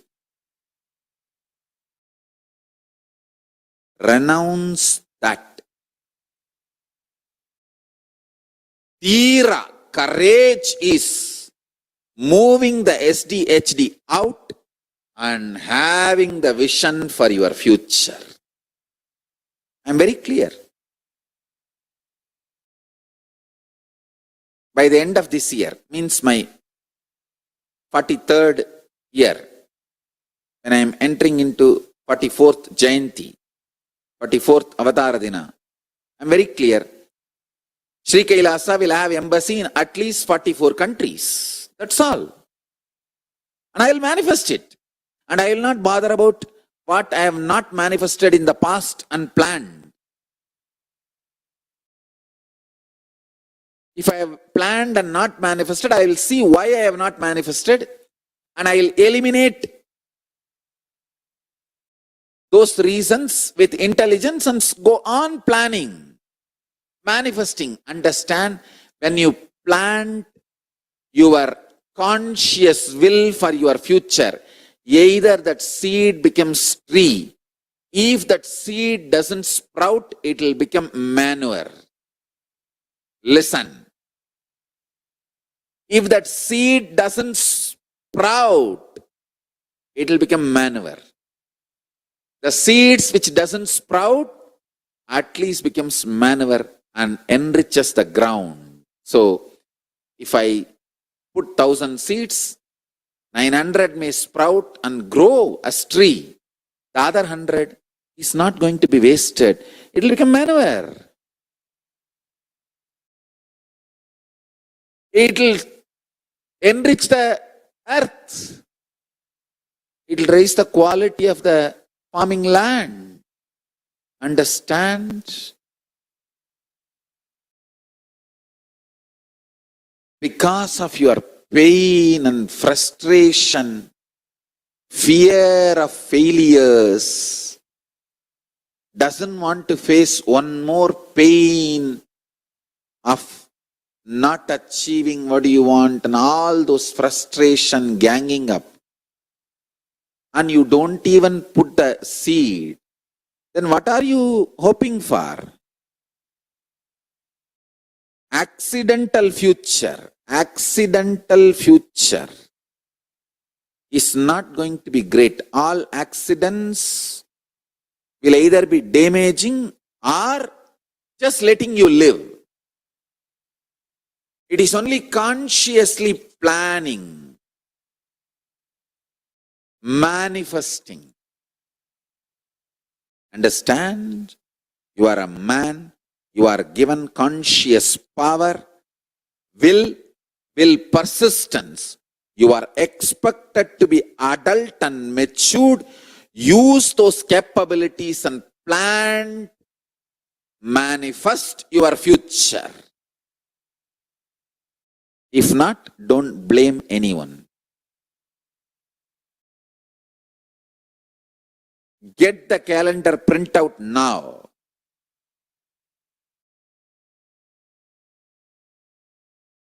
In few minutes, I'll start the process. Get the calendar printout now.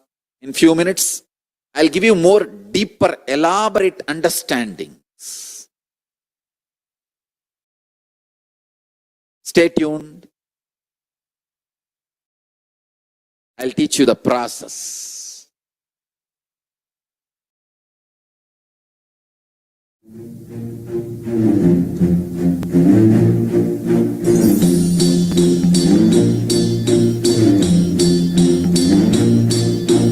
चमके सितारे देखो हमारे शत्रु तो सारे हारे जय हो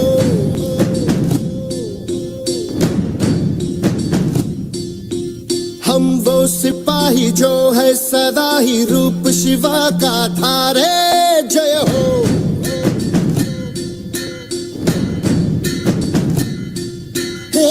आज अंधेरे छटे हैं कम हुए हैं घटे हैं कल जो दुश्मन यहाँ थे आज पीछे हटे हैं गाती ये धरती है गाता ये अंबर है गाती है सारी हवा तेरे मन में शिवा मेरे मन में शिवा सांसों में शिवा प्राणों में शिवा हर घड़ी में शिवा हर दिशा में शिवा आज गूंजा हुआ है जय जय शिवा तेरे मन में शिवा मेरे मन में शिवा सांसों में शिवा प्राणों में शिवा हर घड़ी में शिवा हर दिशा में शिवा आज गूंजा हुआ है जय जय शिवा तेरे मन में शिवा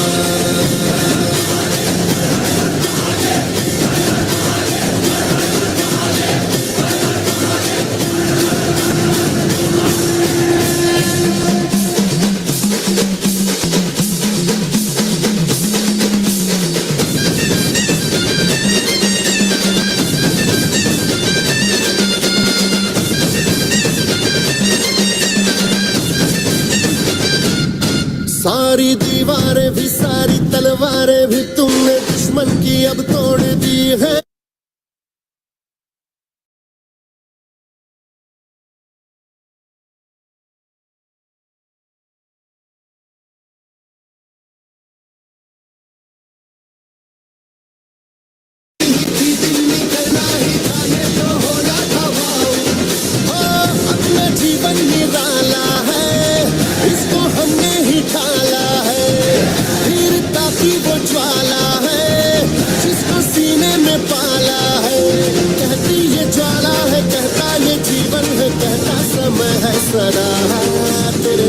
शिवा, मेरे मन में शिवा, सांसों में शिवा, प्राणों में शिवा, हर घड़ी में शिवा, हर दिशा में शिवा, आज गूंजा हुआ है जय जय शिवा। तेरे मन में शिवा, तेरे मन में शिवा, सांसों में शिवा, प्राणों में शिवा, हर घड़ी में शिवा, हर दिशा में शिवा, आज गूंजा हुआ है जय जय शिवा। तेरे मन में शिवा।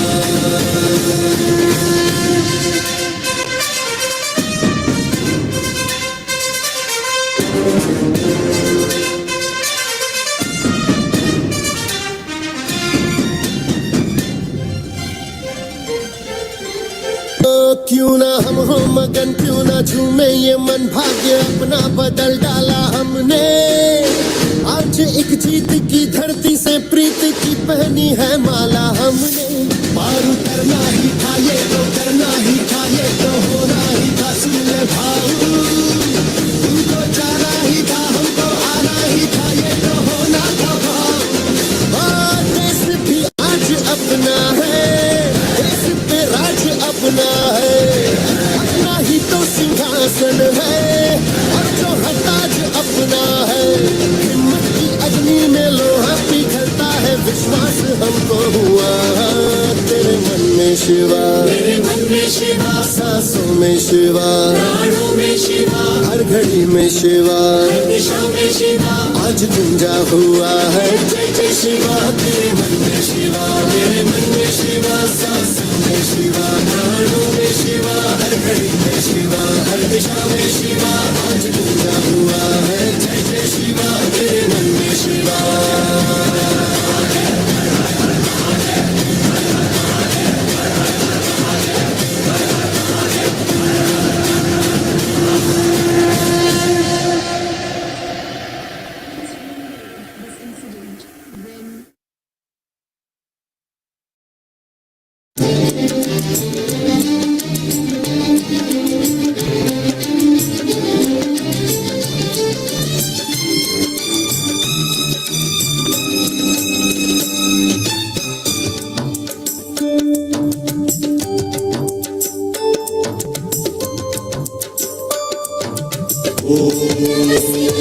नमः शिवाय, शिव ओम नमः शिवाय, ओम नमः शिवाय, शिव ओम नमः शिवाय। सदाशिव ब्रह्मं काट्टुम सदाशिवन रूपं, சராசரம் எல்லாம் உன் சரீர சம்பந்தம். சதாசிவ பிரம்மம் காட்டும் சதாசிவன் ரூபம், சராசரம் எல்லாம் உன் சரீர சம்பந்தம். சிவோகம் சிவம் என்றே நடமாடும் தெய்வீகம், கருணாகராகுந்தன் சரணாரம் என் சொந்தம். ஓம் நம சிவாய, சிவ ஓம் நம சிவாய, ஓம் நம சிவாய, சிவ ஓம் நம சிவாய. சதாசிவ பிரம்மம் காட்டும் சதாசிவன் ரூபம், சராசரம் எல்லாம் உன் சரீர சம்பந்தம்.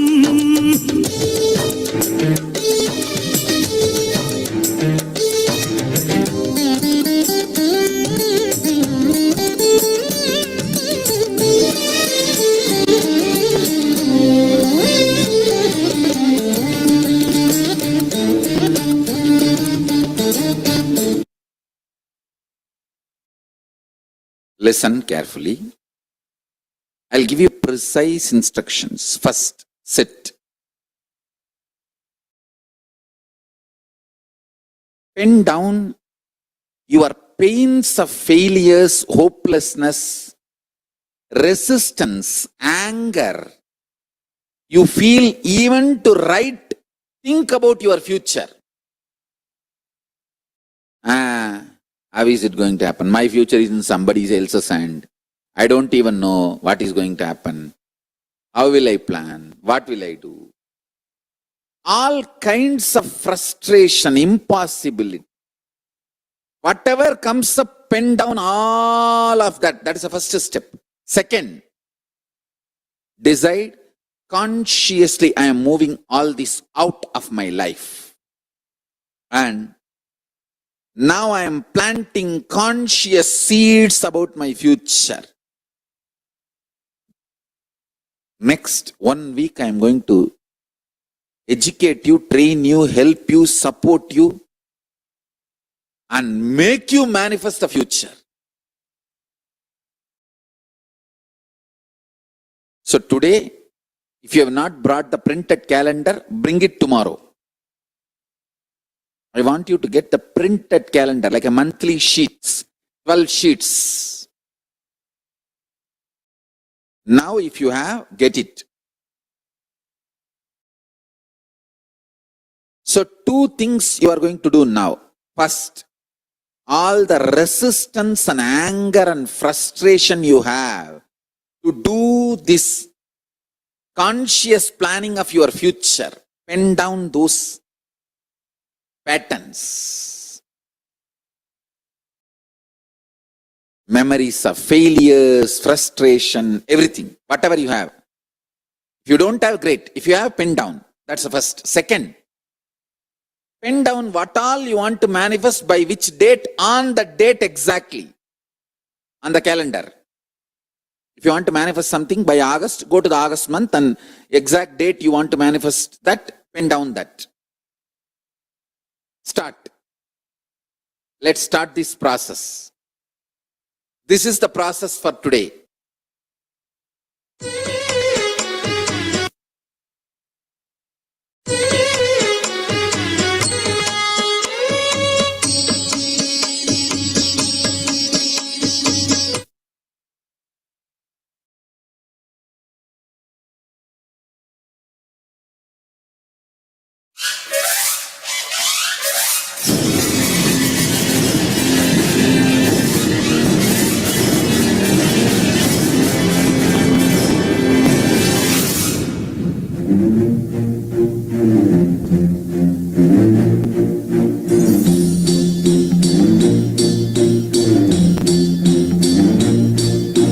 चमके सितारे देखो हमारे शत्रु तो सारे हारे जय हो।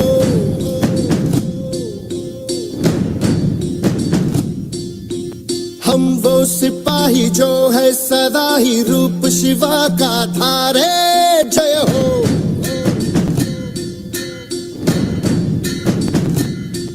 हे आज अंधेरे छटे हैं, कम हुए हैं घटे हैं, कल जो दुश्मन यहाँ थे आज पीछे हटे हैं।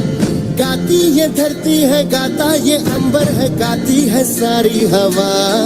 तेरे मन में शिवा, मेरे मन में शिवा, सांसों में शिवा, प्राणों में शिवा, हर घड़ी में शिवा, हर दिशा में शिवा आज गुंजा हुआ है। जय जय शिवा। तेरे मन में शिवा, मेरे मन में शिवा, सांसों में शिवा, प्राणों में शिवा, हर घड़ी में शिवा, हर दिशा में शिवा आज गुंजा हुआ है। जय जय शिवा। तेरे मन में शिवा।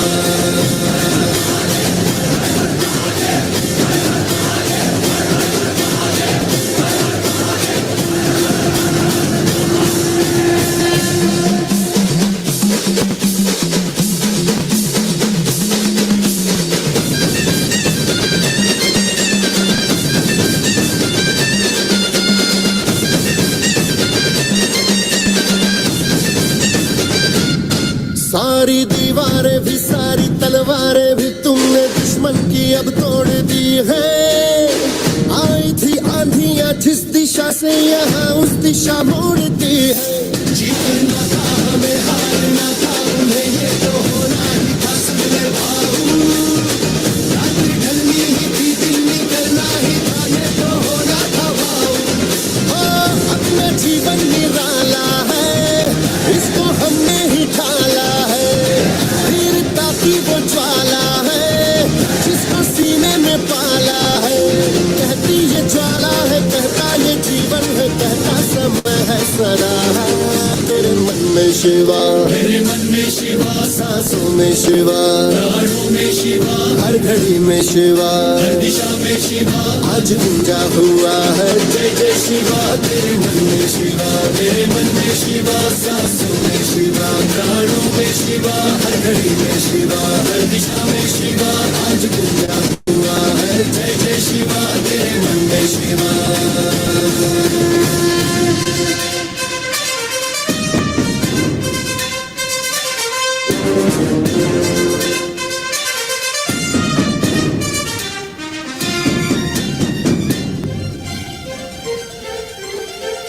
क्यों ना हम हो मगन, क्यों ना झूमे ये मन, भाग्य अपना बदल डाला हमने। आज एक जीत की धरती से प्रीत की पहनी है माला हमने। पार उतरना ही था ये तो करना ही था, ये तो होना ही था, सुन ले भाऊ। तुमको जाना ही था, हमको आना ही था, ये तो होना था भाऊ। और देश भी आज अपना है, देश पे राज अपना है, अपना ही तो सिंहासन है, और जो है ताज अपना है। हिम्मत की अग्नि में लोहा पिघलता है, विश्वास हमको हुआ। तेरे मन में शिवा, मेरे मन में शिवा, सांसों में शिवा, प्राणों में शिवा, हर घड़ी में शिवा, हर दिशा में शिवा, आज गूंजा हुआ है जय जय शिवा। तेरे मन में शिवा, मेरे मन में शिवा, सांसों में शिवा, प्राणों में शिवा, हर घड़ी में शिवा, हर दिशा में शिवा, आज गूंजा हुआ है जय जय शिवा। तेरे मन में शिवा।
आमच्या पेरतीची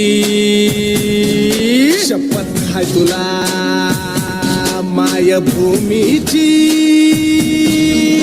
मर्दानी सर्वत्र तुफान विमान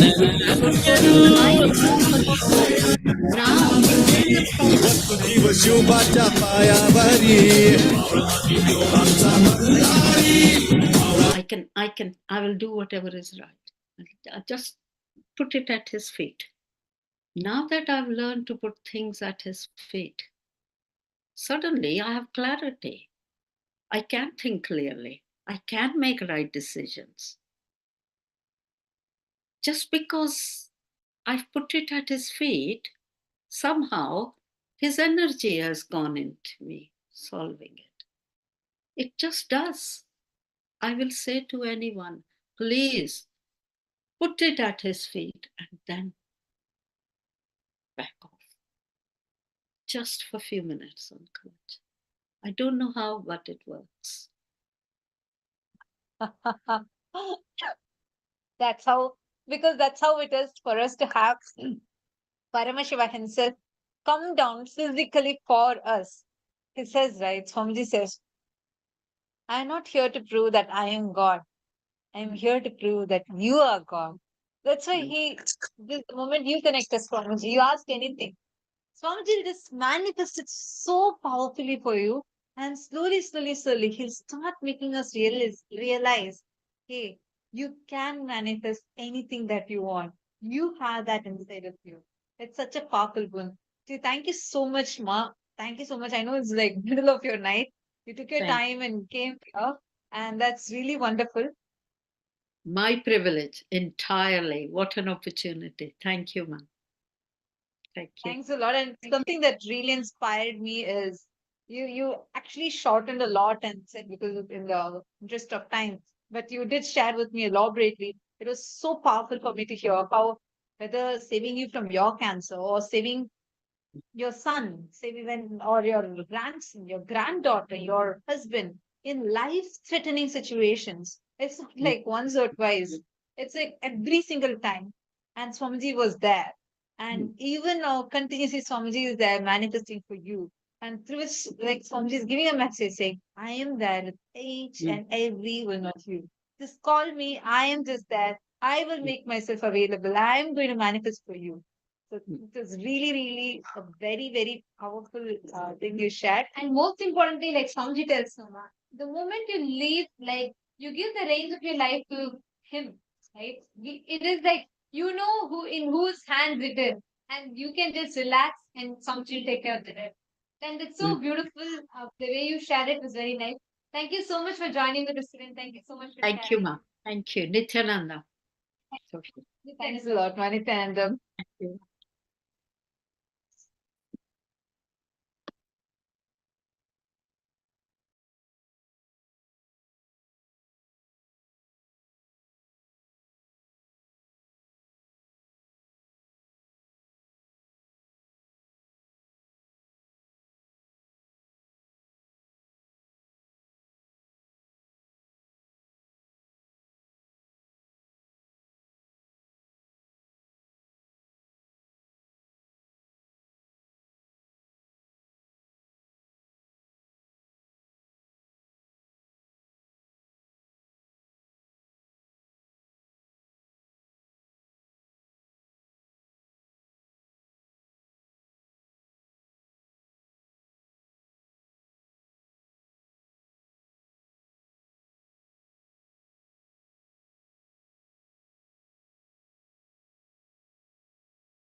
Nithyananda Shankara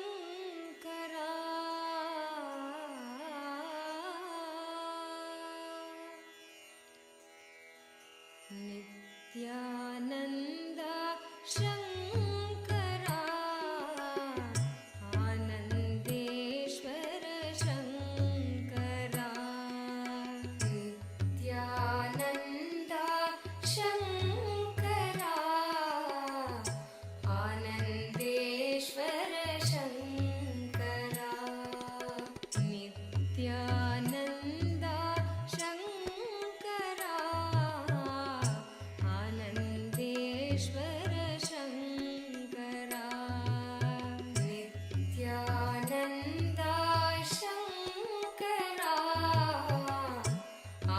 Anandeshwar Shankara Shankara भयङ्करा Shankara भयङ्करा भवभयहारी Shankara भवभयहारी Shankara Shankara भयङ्करा Shankara भयङ्करा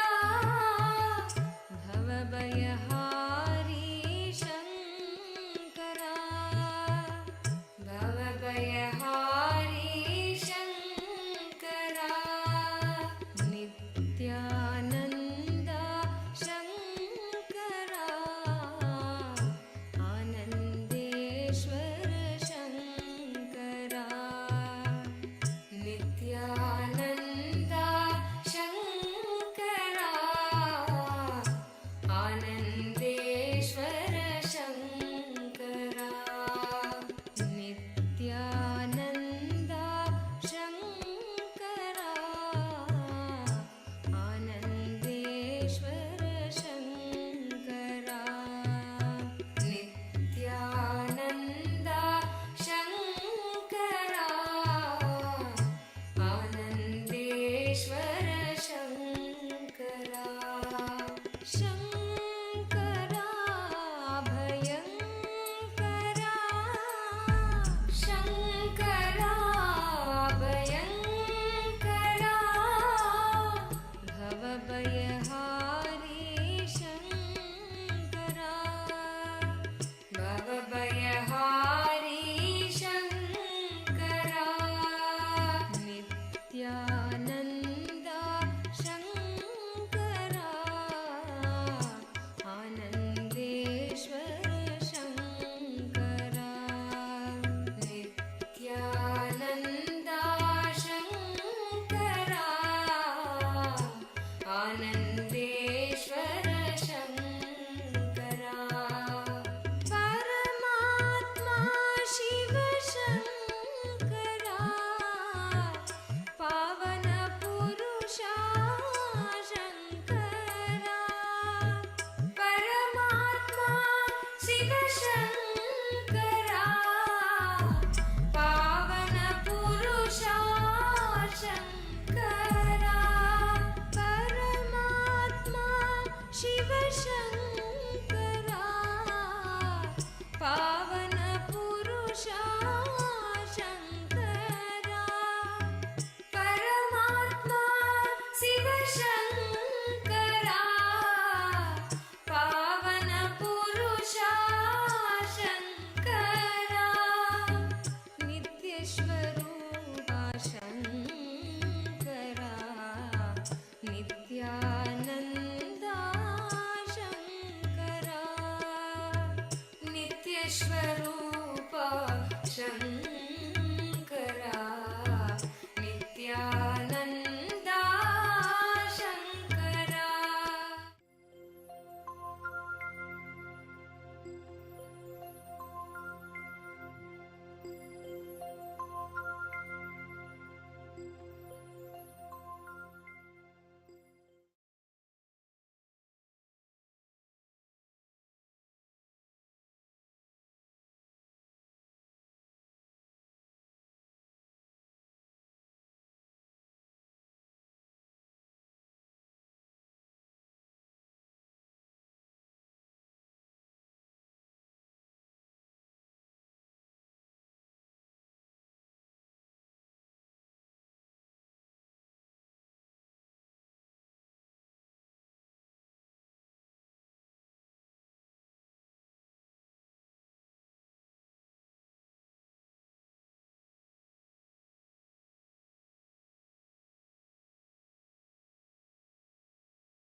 Nithyananda. We all just got to listen to such a beautiful experience that was shared by Master Saroj Oplish. How Swamiji had manifested so intensely, continuously being there. I literally felt like even we can't even say cosmic 911 because even in 911 you need to dial and you need to tell. Here Swamiji is available even by mere remembrance of him. That is the love that Swamiji radiates. That's the commitment Swamiji gives for each and every one of us and really manifests. I saw so many messages from participants across various different Zoom rooms saying how it was, you all enjoyed the sharing. It was powerful. Swamiji is the greatest. Dennis, this is live only. This is not a recording. It's live only. And this is how powerfully Swamiji manifests for each and every single one of us. Ma Saroj Oprish so powerfully shared. Actually, when she was sharing, her whole thing, she didn't even say that, like, it was like a big miracle as a surprise. She said, Swamiji's made my life itself as a miracle. Like, whether healing her from cancer or from the fits, even the doctors couldn't believe that how someone was able to even be conscious when the platelets count, the sodium levels are so low, or when her grandson or her son faced similar situations, life-threatening situations. Swamiji manifested each time, every single time, and saved them and showered her more and more and more with boons. Understand, any one of you, when she said about how offering her gratitude to Swamiji, Father Puja is something that she really loves and enjoys. And it's like so beautifully, so continuously Swamiji is showering her to be able to offer that. Like she's lost count of it. Understand? Anyone who felt inside of you, oh my God, I too want to offer it. Be very clear. You have the blessing from Swamiji because even the gratitude that you can feel inside you can only be there with His grace. So anyone, we have Swamiji's Jayanti coming up, the day where Swamiji descended on this planet, a statement of love, unconditional love, directly from the cosmos. The very decision to descend for each one of us. That day is coming up very, very soon. 5th of January, we are going to be celebrating Jan 5th, 2024. All of us, not just in this world, but across all the parallel universes, are going to be celebrating the grand descent of the Avatar. And on that auspicious day of Swamiji's Jayanti, there's a wonderful opportunity we have. Whoever books ahead, like you can book now itself if you want to offer, you will get the unique opportunity to offer Pratyaksha Pada Puja to Swamiji on this day. This happens only once in a year. And this time, all the participants, we are actually having overwhelming requests from various participants, people, like as Ma Saroj was mentioning, right? People, like once they start offering, it's like, it's so powerful, so beautiful. Swamiji will keep showering you again and again, where you can keep offering gratitude more and more and get showered more and more. This opportunity is open and available. Anyone that wants to offer, even if you have an intention, I request all of you to take a moment and please post it here that you want to offer, you are looking forward to offer Pratyaksha Pada Puja. Immediately, our team will connect with you and we will help you with the further steps. I request all the participants, this is specifically if you want to offer Pratyaksha Pada Puja to Swamiji, where you get the opportunity to sit at his divine lotus feet. Connect with Swamiji. Offer your heartfelt gratitude at his feet in the form of Pratyaksha Pada Puja. Like very beautifully we listen to in the sharing, right? When things in life sometimes happens beyond what we know or what we understand, the best decision one can do is leave it at the hands of the master of the whole universe. The one who orchestrates every movement in this universe will know much better than us how to make the decisions and in all the nuances of our life, how we should make the decisions. Leaving it to the Guru, telling Swamiji, you take care, I'm giving you the reins of my life, you take care, and I surrender to you. The best way you can start that declaration is by offering Pratyaksha Pada Puja. To every one of you that are listening here, do not miss this opportunity to offer the Pratyaksha Pada Puja on the day of Jayanti. That is the best time, the best cosmic alignment for anyone who is willing to offer the Pratyaksha Pada Puja. That is the time where Swamiji is, it is like Swamiji's Avatara Dinotsava itself, right? Like the time that Swamiji descended on planet Earth. And why is that important? Because that time, even astrologically, all the positions of the stars align, creating the most perfect, conducive ambience time ecosystem for you to connect and receive the energy radiated by the avatar. It is like 1,000 times more intense during that whole time period of Swamiji's descent on planet Earth. So do not miss every one of you that are sitting here, whoever is willing to offer the Pratyaksha Pada Puja and receive the initiation, please go ahead. You all can sign up in the link, and we'll be projecting the link and also posting it for all of you in the chat. Please head to events.kailasa.org/payment. And if you have, would you like to know further details about it as well, you can sign up there and you can mention it, and our team will be reaching out to you all to guide you further as to how you can take your step of Pratyaksha Pada Puja. God, I see so many hearts and so many messages in the chat.